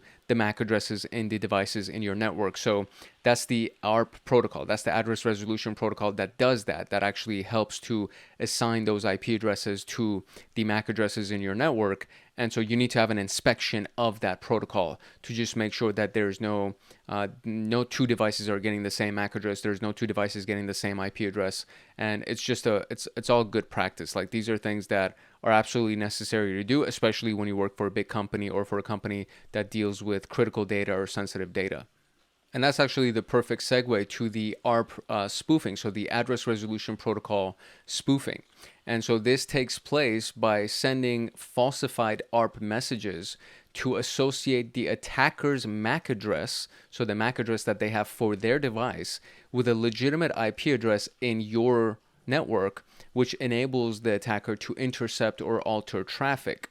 So ARP spoofing is when they essentially falsify the records, falsify the messages that are going on, that are being submitted to your network, by modifying those messages and using their own device's MAC address, and then attaching it to a legitimate IP address that's inside of your network to make it seem like they're just a legitimate IP address inside of your network, and now they can bypass your security and actually intercept your traffic or alter your traffic or get into your network, bypass your firewall, etc. So the consequences of this would be that there's now a man-in-the-middle attack, right? They're now inside the network and they're able to watch everything that's going on, or they're able to intercept. Man-in-the-middle is the interception, right? They sit in the middle of the two various sources, the source and the destination, and then they are now either intercepting the traffic between those two locations, or they're just capturing it and modifying it to alter the data so that they can benefit somehow. And they can disrupt network communication by poisoning your ARP tables, by saying that this is actually a legitimate MAC address that's supposed to be inside of this ARP table, and this is a legitimate device that's supposed to be inside of the ARP table. So let me just let me move around the network freely, because I'm supposed to belong here. I'm inside the ARP table, so I'm supposed to belong here. And the ARP table is essentially just like a database of all of the MAC addresses that have been assigned to various IP addresses inside of that network that are allowed to be in the network. They're allowed to move around in the network.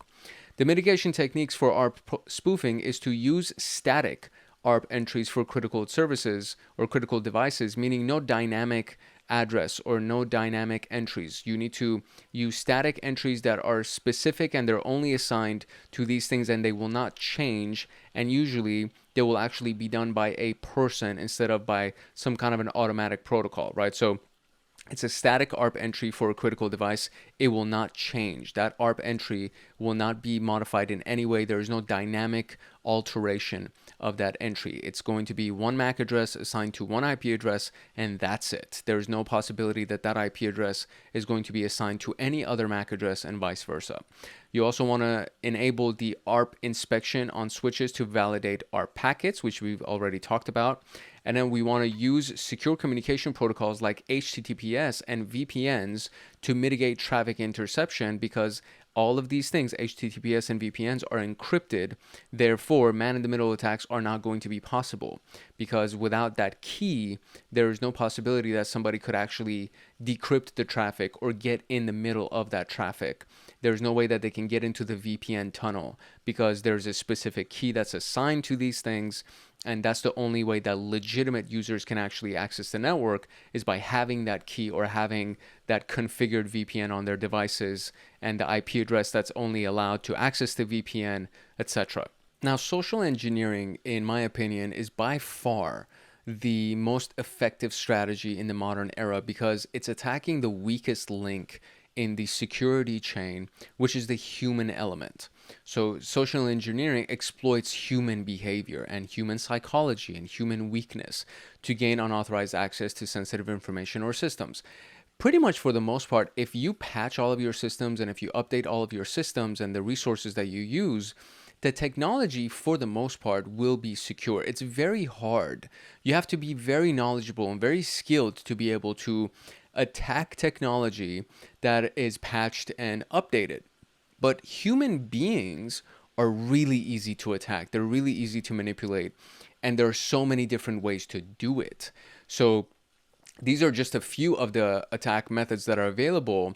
And again, I talk about this in depth when we go through the Security Plus training series. So check that out if you're interested in this. And there are timestamps, so you can actually skip to the social engineering portion of those training series if you want to. Security Plus playlist is a really, really good one.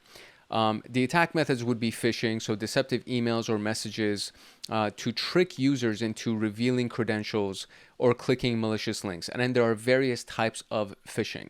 So there's phishing in general, where you just send mass emails to everybody in the company to see who's going to bite.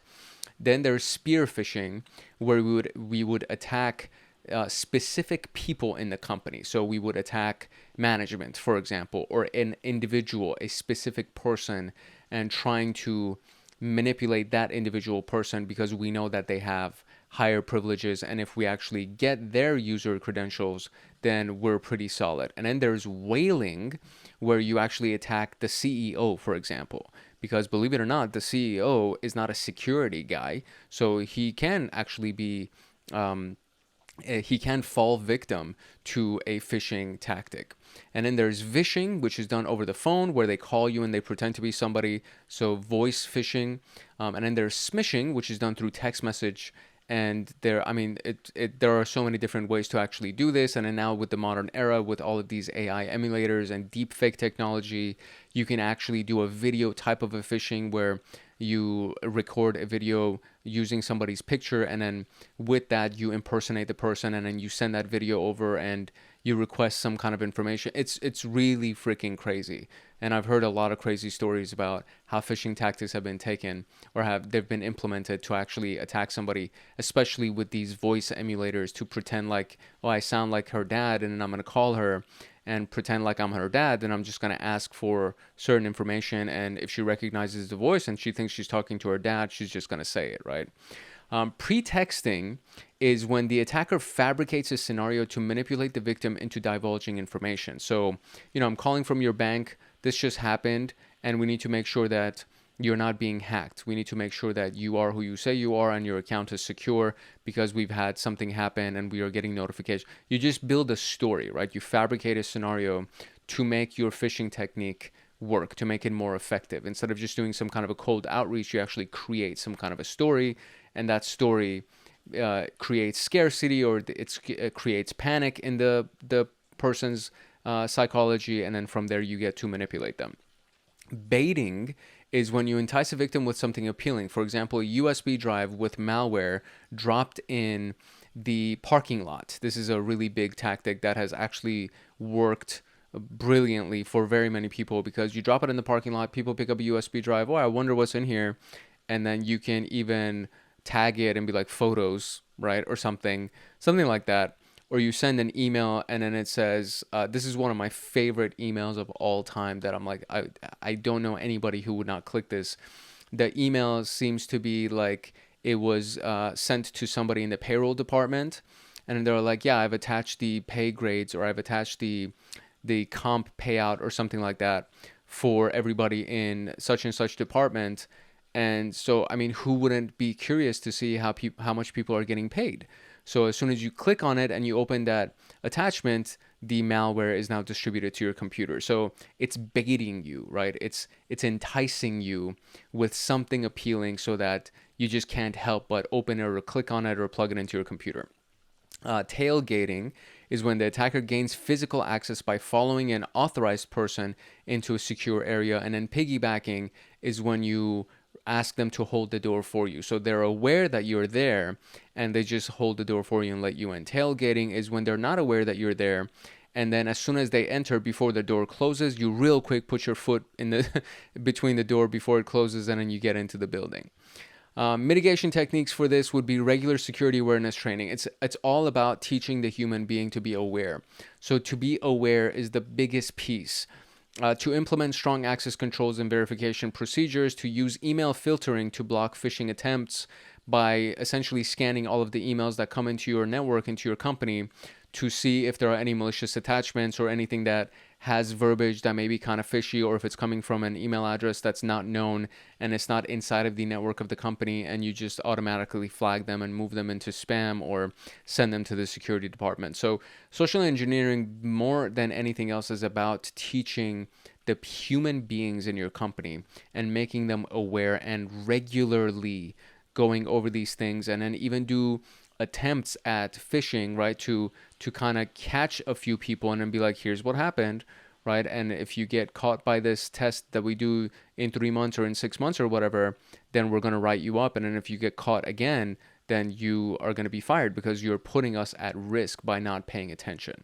So you can do security audits like penetration tests, where you just do it in social engineering context, or just do regular security awareness training. There's no such thing as too much security awareness training. That's basically all I'm going to say. Now, these are just a few stories. There are many more stories inside of the Security Plus training series.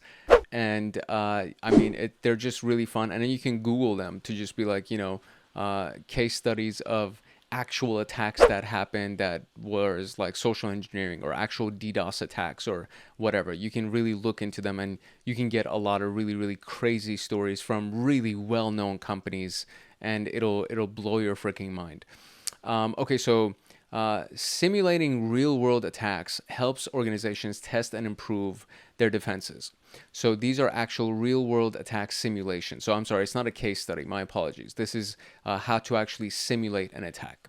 So number one would be to plan, right? So define the attack scenario. So we're going to do a DOS attack. We're going to do a phishing attack or some kind of a ARP spoofing something, right? You plan it out and then you set clear objectives for the simulation, like testing the actual incident response. And of course, you also set clear parameters, like this is the scope of the different devices that we want to attack, and this is the scope of the techniques that we want to implement, because we don't want to actually hurt the business or crash the business. So you have to set all of the rules and clear objectives for the actual simulation.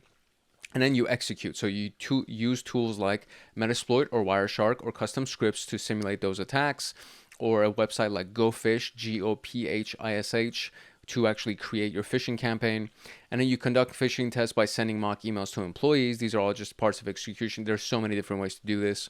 And then you observe and you analyze. So you monitor how systems and teams respond to those attacks and collect data on the detection time, on the response actions, and mitigation success. And a really good version of this would be to not notify the company that you're actually going to be doing this. You only notify the key people in the security team and your C-suite executives, and then you don't tell the rest of the company, just so you can see how people react when they're not on hyper awareness mode, right? When you tell them that we're going to do a test, then they're going to be like, oh, okay, let me be extra careful.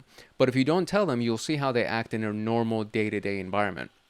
And then finally, you want to review and improve. So once the test is done, once you've observed and analyzed, you want to say, okay, these are the weaknesses. This is what happened. These are the people that clicked on these freaking things. And this is how we need to improve this in the future. And then, of course, implement enhanced controls and repeat the simulation to measure the improvement from the last exercise. These are our practice scenarios. So these are not the actual real world stories. You can, again, go and just Google them or watch the Security Plus stuff, but there are a lot of stories. So these are just some sample scenarios just to kind of get your mind working. Scenario one would be to defend against a DDoS attack. And the problem is that a retail website is overwhelmed with traffic during a flash sale, and it's suspected to be a DDoS attack. So they would deploy rate limiting, which enables an anti-DDoS tools as well, and then redirects traffic through a content delivery network. And then you can also have load balancers, and then you can also have redundant servers and all of that stuff. In case your first server crashes, you actually have another server that's available just in case. And so you would go through these various fail safes just in case the first one doesn't actually work. Scenario two would be preventing VLAN hopping. So the attacker gains access to sensitive VLAN traffic using double tagging, and the solution would be to configure unused ports as access ports, and then use a separate VLAN for native traffic. Scenario three would be to detect ARP spoofing, and the problem is that employees report slow network speeds and disrupted connectivity, and use a packet analyzer to identify malicious ARP packets and enable ARP inspection to see why the network actually is slowing down. Scenario four would be the phishing awareness training. So the problem is that employees frequently fall victim to phishing attempts, and they click on links and they open attachments that they shouldn't. So you conduct regular security awareness sessions and use simulated phishing campaigns to test readiness. And then as kind of extra credit, you would also implement a filtering process that all of the emails that come into your company's network will actually get filtered or analyzed through a set of rules. And if it looks fishy, or if there is a malicious link that's in there, or if there is a malicious attachment, then it doesn't actually make it. It doesn't go through. Scenario five would be simulating the man-in-the-middle attack, and the problem is that the company needs to test its defenses against man-in-the-middle attacks. So we would simulate an ARP spoofing to validate encryption protocols and detect gaps in monitoring, right? So you would spoof your MAC address to a legitimate IP address to actually validate the encryption protocol and see if it's actually going to get through. And then based on that, you would detect the gaps in your monitoring to see why it didn't monitor or why it didn't parse the various packets that came through for ARP spoofing to prevent that man-in-the-middle attack. And we have arrived at our practice questions for threats and attacks. So here we go. What is the primary goal of a DOS attack, the denial of service attack? to intercept sensitive data, to render a target system or service unavailable to legitimate users, to gain unauthorized access to VLANs, to impersonate a legitimate user. So impersonating a legitimate user could be a part of a phishing campaign. Gaining unauthorized access to VLANs would be VLAN hopping. This would be the most noticeable answer. Intercept sensitive data is man in the middle. So render a target system or service unavailable. Which technique is used in a VLAN hopping attack, right? So we have double tagging, we have ARP poisoning, we have phishing or port scanning. Port scanning is part of reconnaissance, so it's not really a part of the actual attack itself. Phishing is a social engineering attack, and then we have ARP poisoning, and then we also have double tagging. So we know for a fact that VLAN hopping actually includes double tagging. ARP poisoning, not really, like ARP spoofing maybe, to be able to jump from one VLAN to another, but for sure double tagging. What is ARP spoofing and what is it designed to achieve? So what is ARP spoofing designed to achieve? To create a denial of service condition? No. Redirect network traffic to an attacker's device? No, not really. Establish an unauthorized VLAN trunk link? That could be it, yes. Manipulate DNS records? That would also be a no. So my answer would be C. Oh, really? Redirect network traffic to an attacker's device would be ARP spoofing. So let's see how that works. So if we are ARP spoofing, that means we are taking our false MAC address, connecting it to a legitimate IP address so that we can get, to redirect the network to our device. Okay, that actually makes sense. Establish an unauthorized VLAN trunk link is I don't think that's actually the one, so that's actually my bad. So this is the incorrect answer. To do ARP spoofing, you are taking your MAC address and you're attaching it to a legitimate IP address, so then it would redirect the traffic to your actual device. So that's my bad, I got that wrong. Which of the following is an example of a social engineering attack? So double tagging is VLAN hopping, phishing email is social engineering, SYN flood is a DDoS attack or a DOS attack, and ARP spoofing is also it's definitely not phishing. It's probably VLAN hopping as well. So phishing email is a social engineering attack. What is a common mitigation technique against VLAN hopping? So enabling ARP inspection on switches, that's solid. Configuring unused ports as access ports, that's also pretty solid. Using content delivery networks, that was a part of I think it was a part of the DDoS or the protection against DDoS. Conducting simulated phishing campaigns is social engineering. I want to say it's between A and B, enabling ARP inspection on switches or configuring unused ports as access ports. I'm going to say B, but I feel like A could also be an answer. Yeah, it is B. Okay, great. How does an attacker typically execute a man-in-the-middle attack using ARP spoofing? By exploiting switch vulnerabilities to gain access to all VLANs, by sending falsified ARP messages to associate their MAC address with a legitimate IP address. We just talked about that, so I think that's the answer. By overwhelming the network with excessive traffic, by embedding malicious links in email communication. So I'm going to say B, sending falsified ARP messages to associate MAC addresses. Great. What is the main defense against ARP spoofing? Configuring unused ports as access ports, that would be one. Enabling dynamic ARP inspection on switches, that's another one. Blocking ICMP traffic on firewalls, that's against ping attacks and floods and DOS. Implementing DNS security for domain name resolution, also not a part of ARP spoofing, because ARP spoofing has to do with MAC addresses and IP addresses. We're not even talking about domain names. So it's not C or D. It would be between A or B. So configuring unused ports as access ports or enabling dynamic ARP inspection. I'm going to say B. Okay, very good. Which tool is commonly used to simulate phishing attacks for employee awareness training? We can have Metasploit, Wireshark, PhishMe, or Nessus. So Nessus is a vulnerability scanner.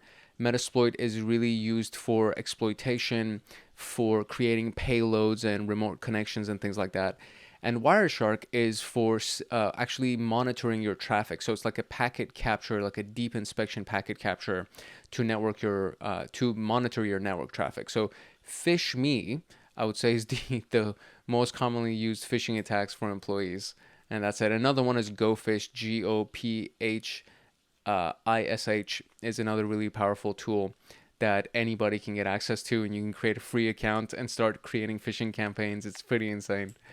In a DDoS attack, what is the primary role of a botnet? So it's a distributed denial of service, right? So it's not intercepting encrypted traffic or unencrypted traffic. It's generating large volumes of coordinated traffic from multiple systems. That's exactly what it's doing.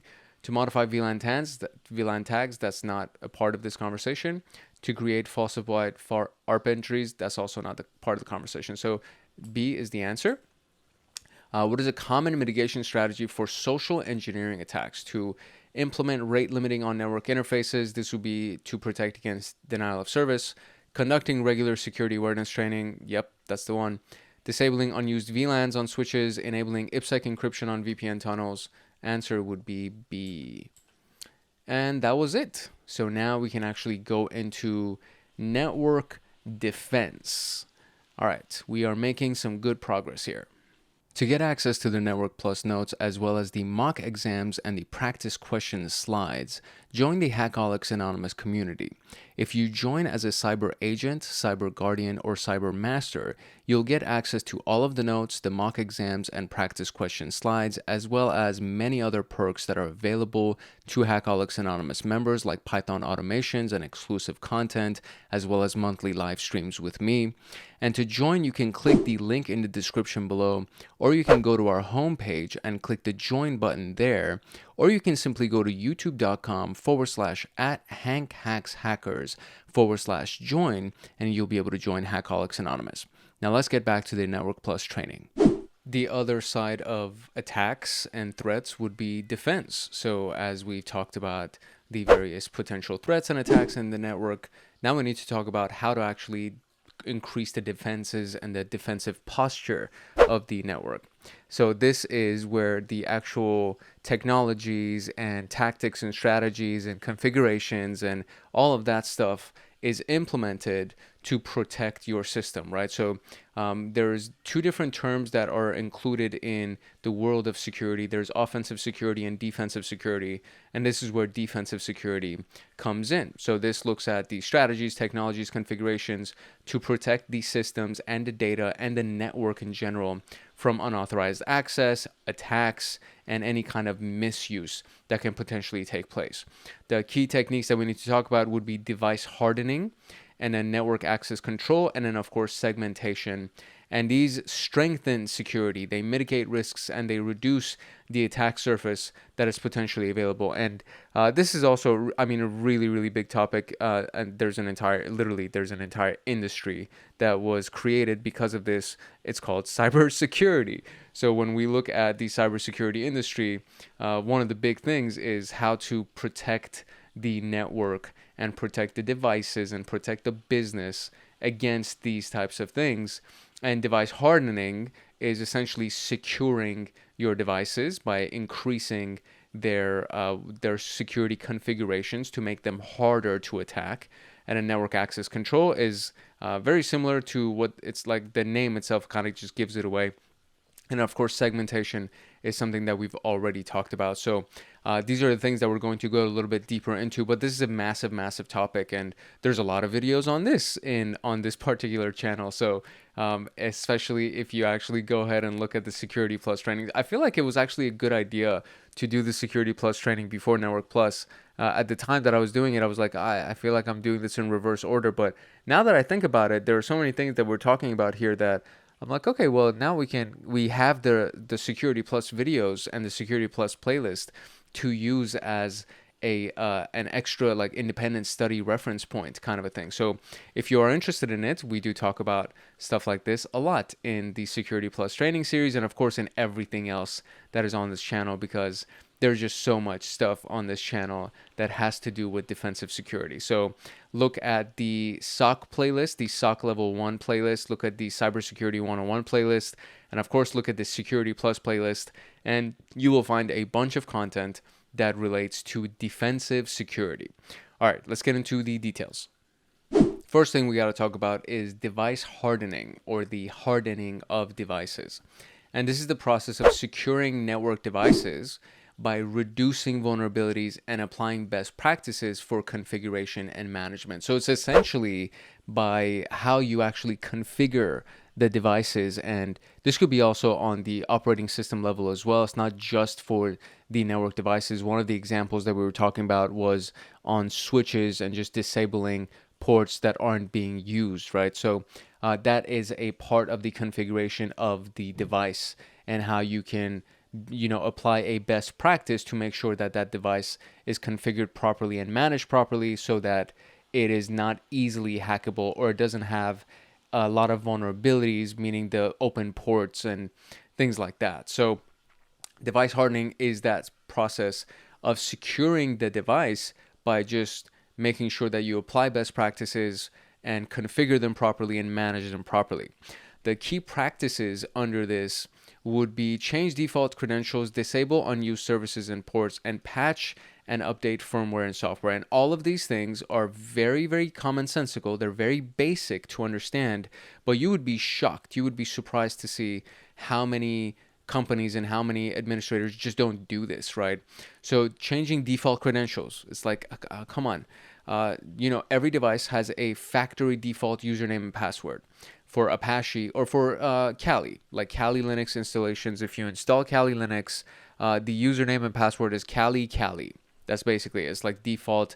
It takes one Google search to find out what the default username and password is for any given device.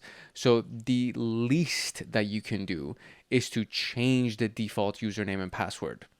That's basically it. It's like, it's not complicated to do. A lot of times it's admin for the username, admin for the password, or admin for the username, the word password for the password.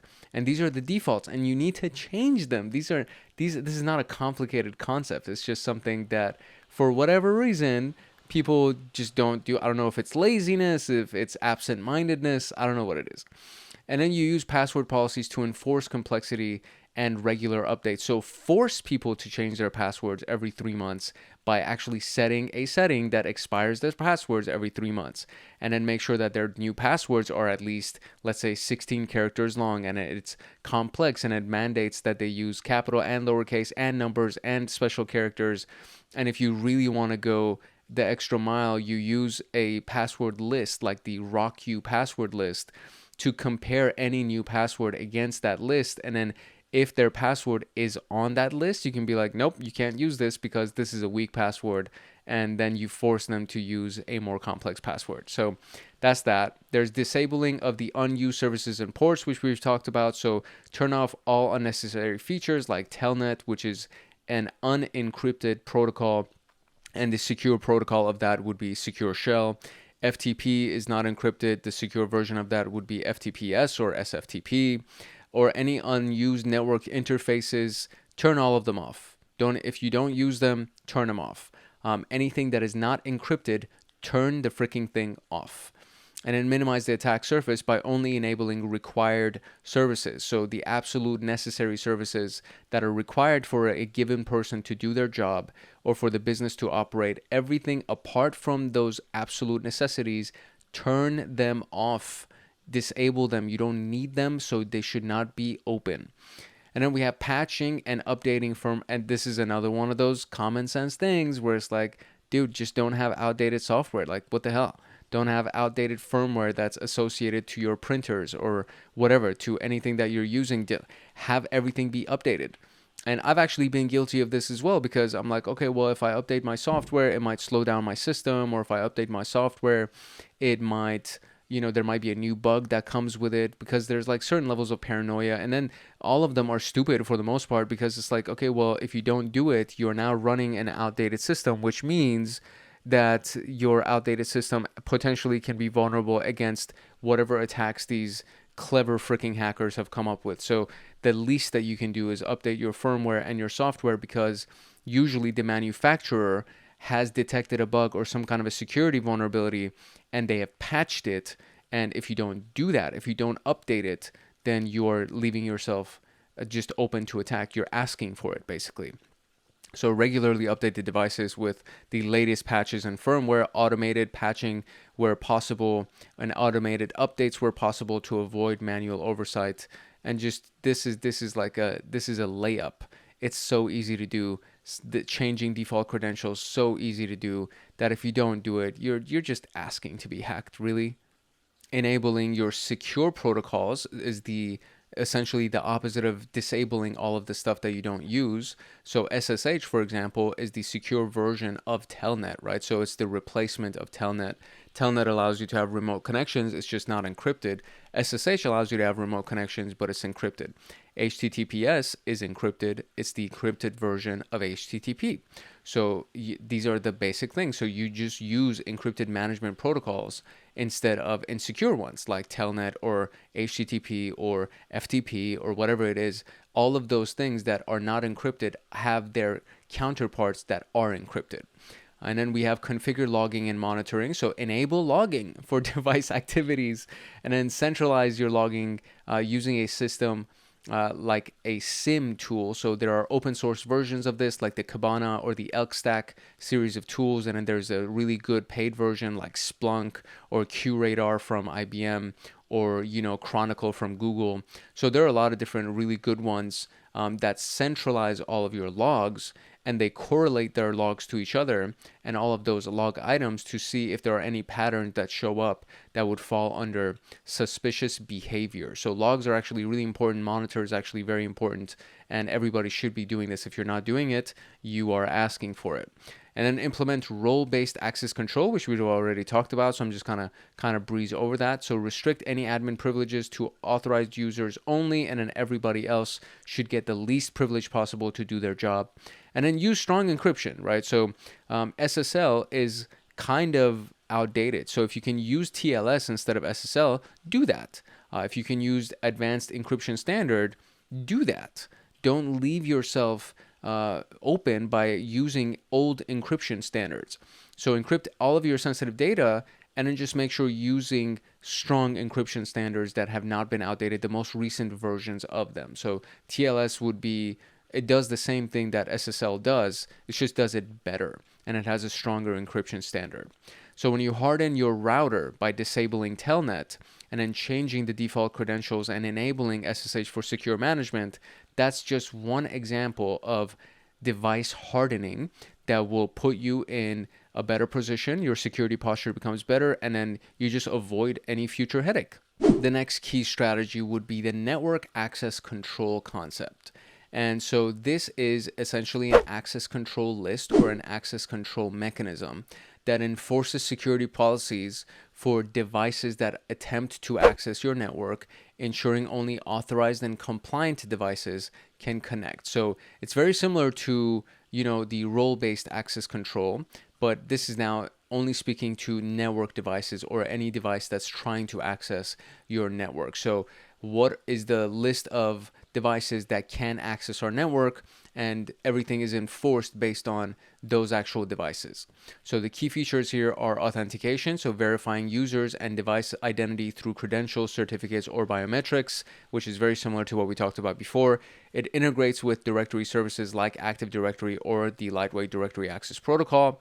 So authentication is a key feature to enforce an access control list. And then we have the device compliance check. So to ensure that devices actually meet security requirements, meaning they have an updated antivirus, their firewalls are enabled, they have the most recent version of the operating system running, everything that they're using has been patched, all of that stuff. So you want to ensure that the devices that are actually entering your network and connecting to your Wi-Fi or your internet are actually secure devices, that once they connect, they're not leaving your network vulnerable because they haven't been patched or they haven't been secured. And then you quarantine non-compliant devices for remediation, which essentially means you isolate them completely from the rest of the network to make sure that if they have been hacked, then or if they're non-compliant even, right? They may not even be hacked. You run your security check and then you see, oh, you know what? This specific device is non-compliant because certain things are outdated. So we're going to quarantine this device and not allow it to access our network until that user or the owner of that device brings their device up to our standards for compliance. And then we have dynamic access control that grants access based on the user's role, their device type, or location. And this has to do with grouping and just creating certain rules that your automated systems can just monitor those devices or those users to just give them access to certain assets or certain parts of the network based on what they absolutely need, and then no other access above that.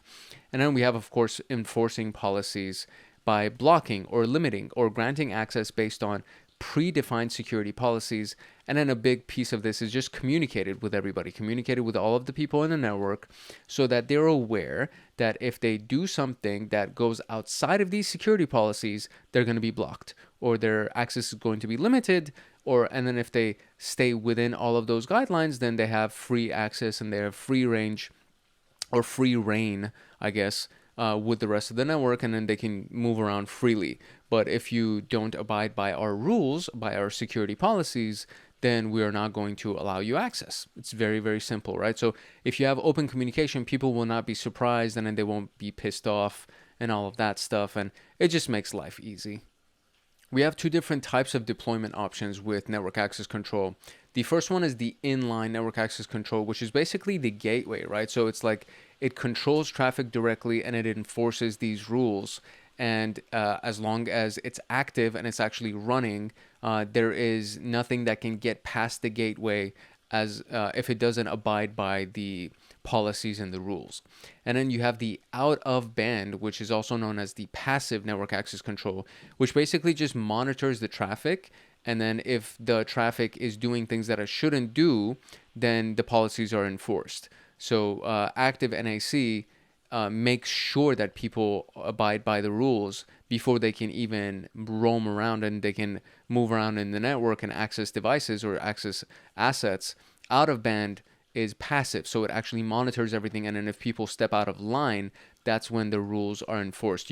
For the most part, it feels like you would want to have both of these inside of a really good network security environment to just make sure that certain things that are really, really critical and sensitive are enforced and they're active NAC, and then everything else can just be monitored to just make sure people don't step out of line. And if they do, you just check them and you just make sure that they abide by the rules. The use cases would be to prevent an unpatched laptop from connecting to the network. That's a big one. It's just monitoring the device, right? Just making sure that it is up to your standards, and then you quarantine the device or just don't even allow them to access the network.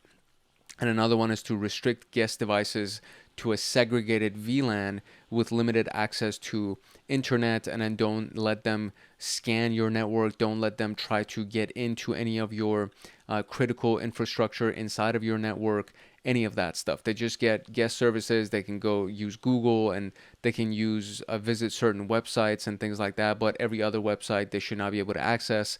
They should not be able to do certain activities when they're connected to your guest Wi-Fi in your network, all of that stuff.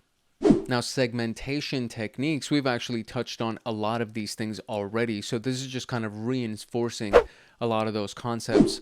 And we're talking about network defense, right? Network security, defensive security. So network segmentation divides a network into smaller segments or zones to enhance security and performance by isolating traffic and limiting people's ability to be mobile inside of your network or move around in your network. So the key techniques here are, number one, the virtual LAN, right? So the virtual local area network, which is segments of your network, or your network has been broken down into segments. So this actually segments the traffic logically within the same physical infrastructure. So there's all the physical devices, the switches, the routers, and all that stuff. It's just that the various portions of your network have been segmented and broken down into different departments. So for example, a separate VLAN for the HR department, for the IT department, and of course the guest network for people who are just visiting for the day, right? So this is a virtual local area network which has been logically separated, but you still have the same physical infrastructure. The firewall and access control list we've already talked about. So this controls traffic between segments based on the rules that you have. And then so you can block traffic between VLANs unless explicitly allowed for certain IP addresses or for certain user accounts. And then you have microsegmentation that uses software-defined networking to segment traffic at the application or workload level to just make sure that individual people inside of individual virtual LANs can only access certain applications or certain work files or something like that. And if they don't have a certain role, or if they don't have certain privileges, they should not be able to access those applications or those workloads, those files. So enhancing east-west traffic security in data centers is an interesting concept right here.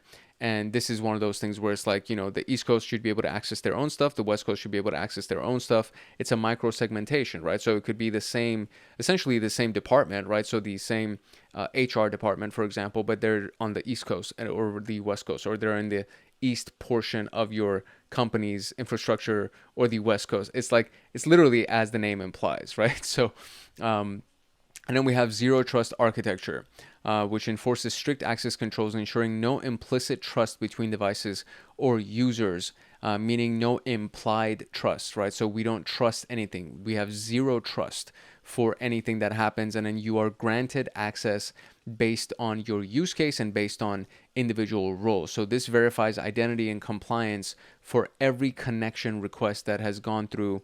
And apart from that, there's no trust. Zero trust architecture implies that there is no trust available to anybody, and it's not implied. There's nothing that happens between devices or users, and everything needs to be verified and everything needs to be compliant in order for the connection to actually be established and for people to be able to use assets or software or applications, anything inside of the network. Literally zero trust.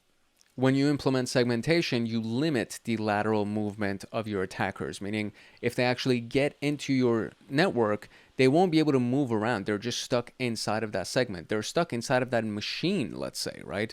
So if they get into a teller's computer, but the teller doesn't even have permission to open up the terminal or the command line, then the attacker can't even get out of that computer.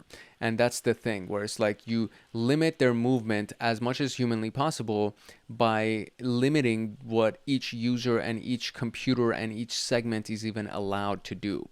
And then you isolate sensitive data and systems for better compliance. And that's just a really good practice. And it's good for the regulatory environment that you might be in. And it's also good for the company, and of course protects against potential hackers.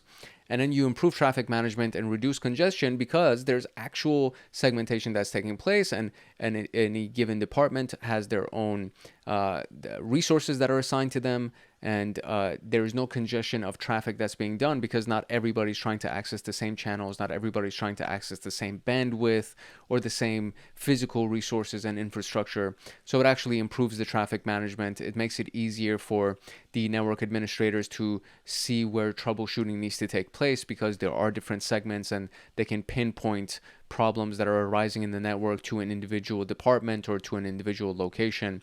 So it actually is great for management of the network, but it's also a really good concept for security as well. So we have use cases creating a VLAN for IoT devices to isolate them from critical systems, which is a really great idea.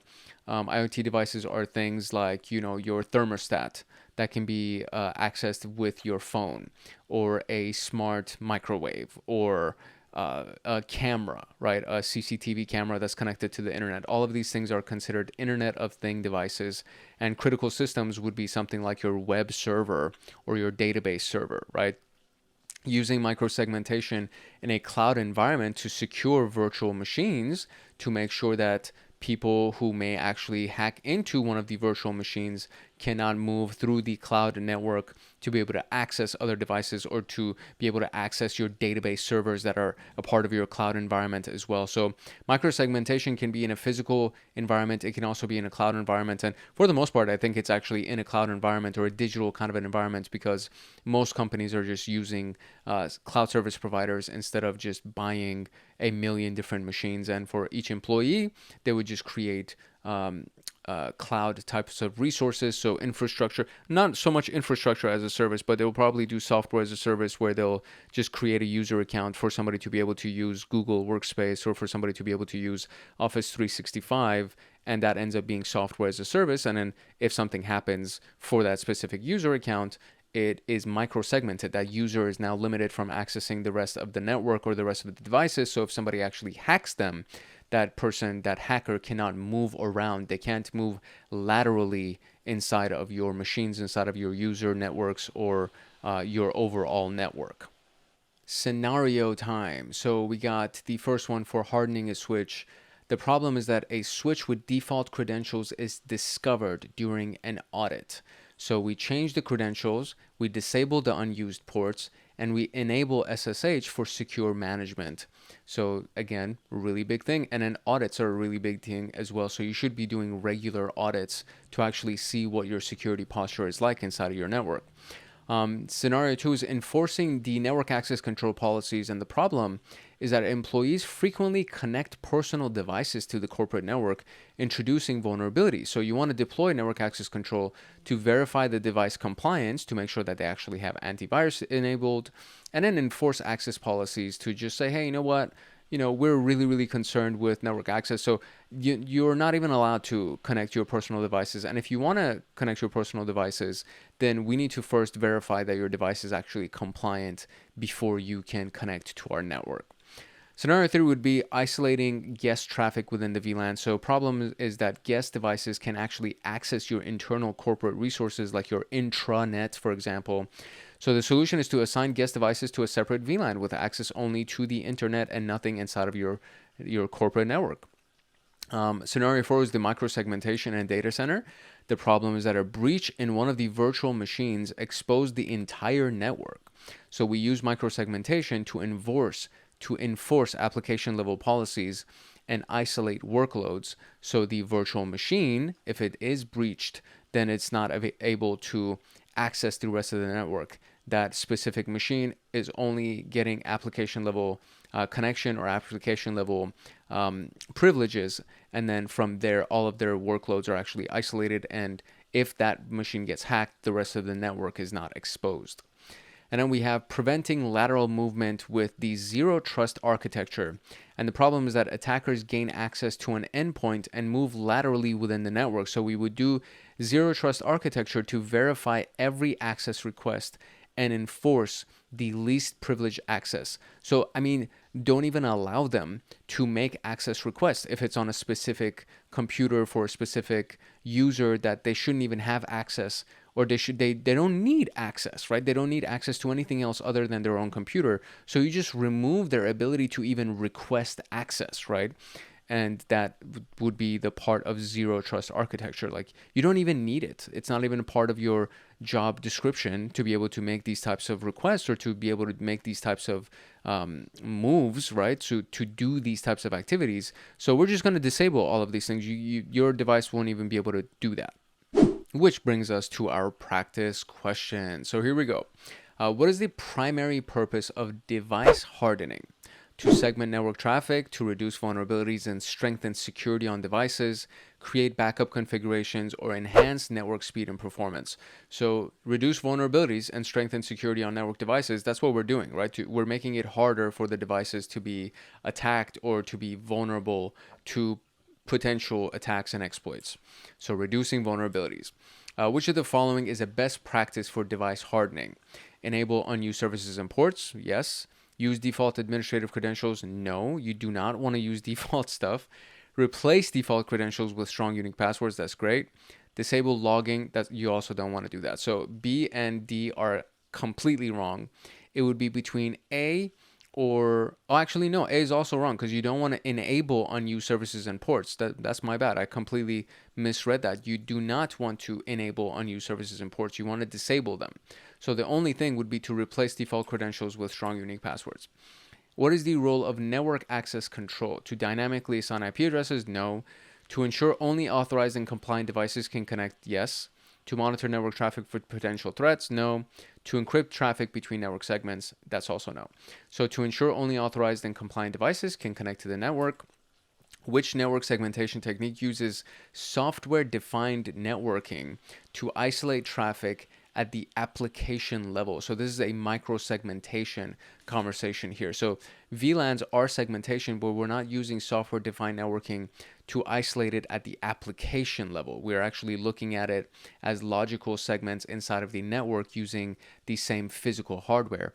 Microsegmentation is when you isolate it at the application level. Zero trust architecture is to implement least privilege to make sure that people don't do things that they're not even supposed to be doing. And an access control list is to make sure that certain users or devices can actually access certain assets. But what we're doing in this particular case is we're doing microsegmentation.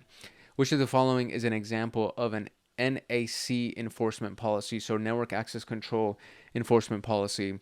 And assigning IP addresses dynamically using DHCP could be one of them. Quarantining non-compliant devices for remediation. Actually, I'm sorry, this is not one of them. That's completely my bad.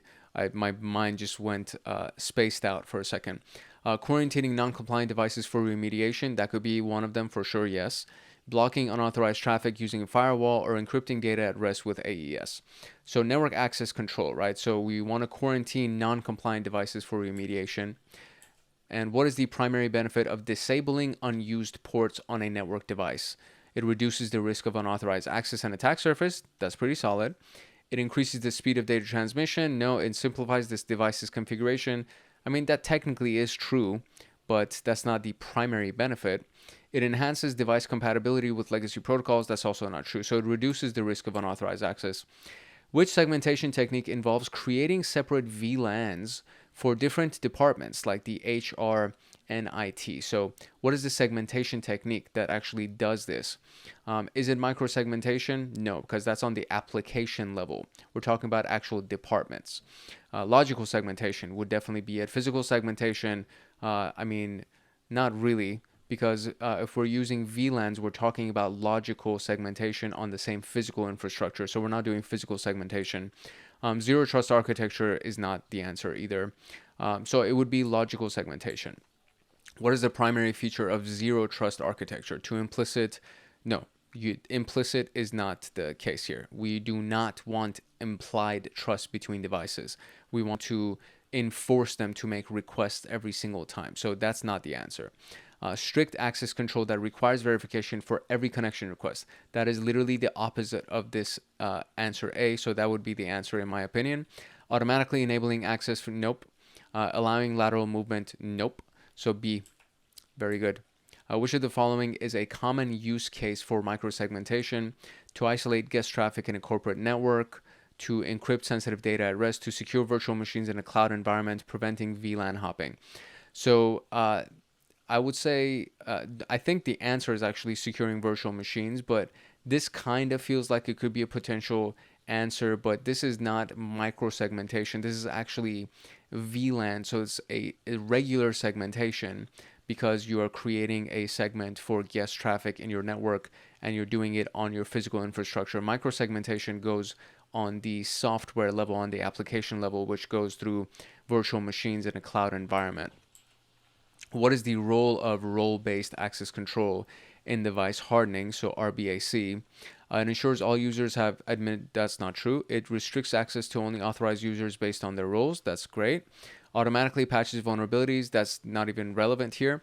Monitors device performance in real time. That's also not it. So B would be the only answer that actually even makes sense.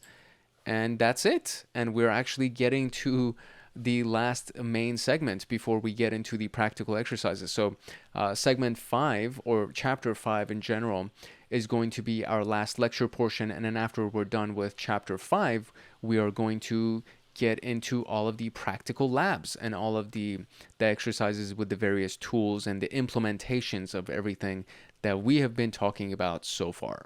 To get access to the Network Plus notes as well as the mock exams and the practice question slides, join the Hackaholics Anonymous community. If you join as a cyber agent, cyber guardian, or cyber master, you'll get access to all of the notes, the mock exams, and practice question slides, as well as many other perks that are available to Hackaholics Anonymous members, like Python automations and exclusive content, as well as monthly live streams with me. And to join, you can click the link in the description below, or you can go to our homepage and click the join button there, or you can simply go to youtube.com/ patreon.com/@HankHacksHackers/join, and you'll be able to join Hackaholics Anonymous. Now let's get back to the Network Plus training.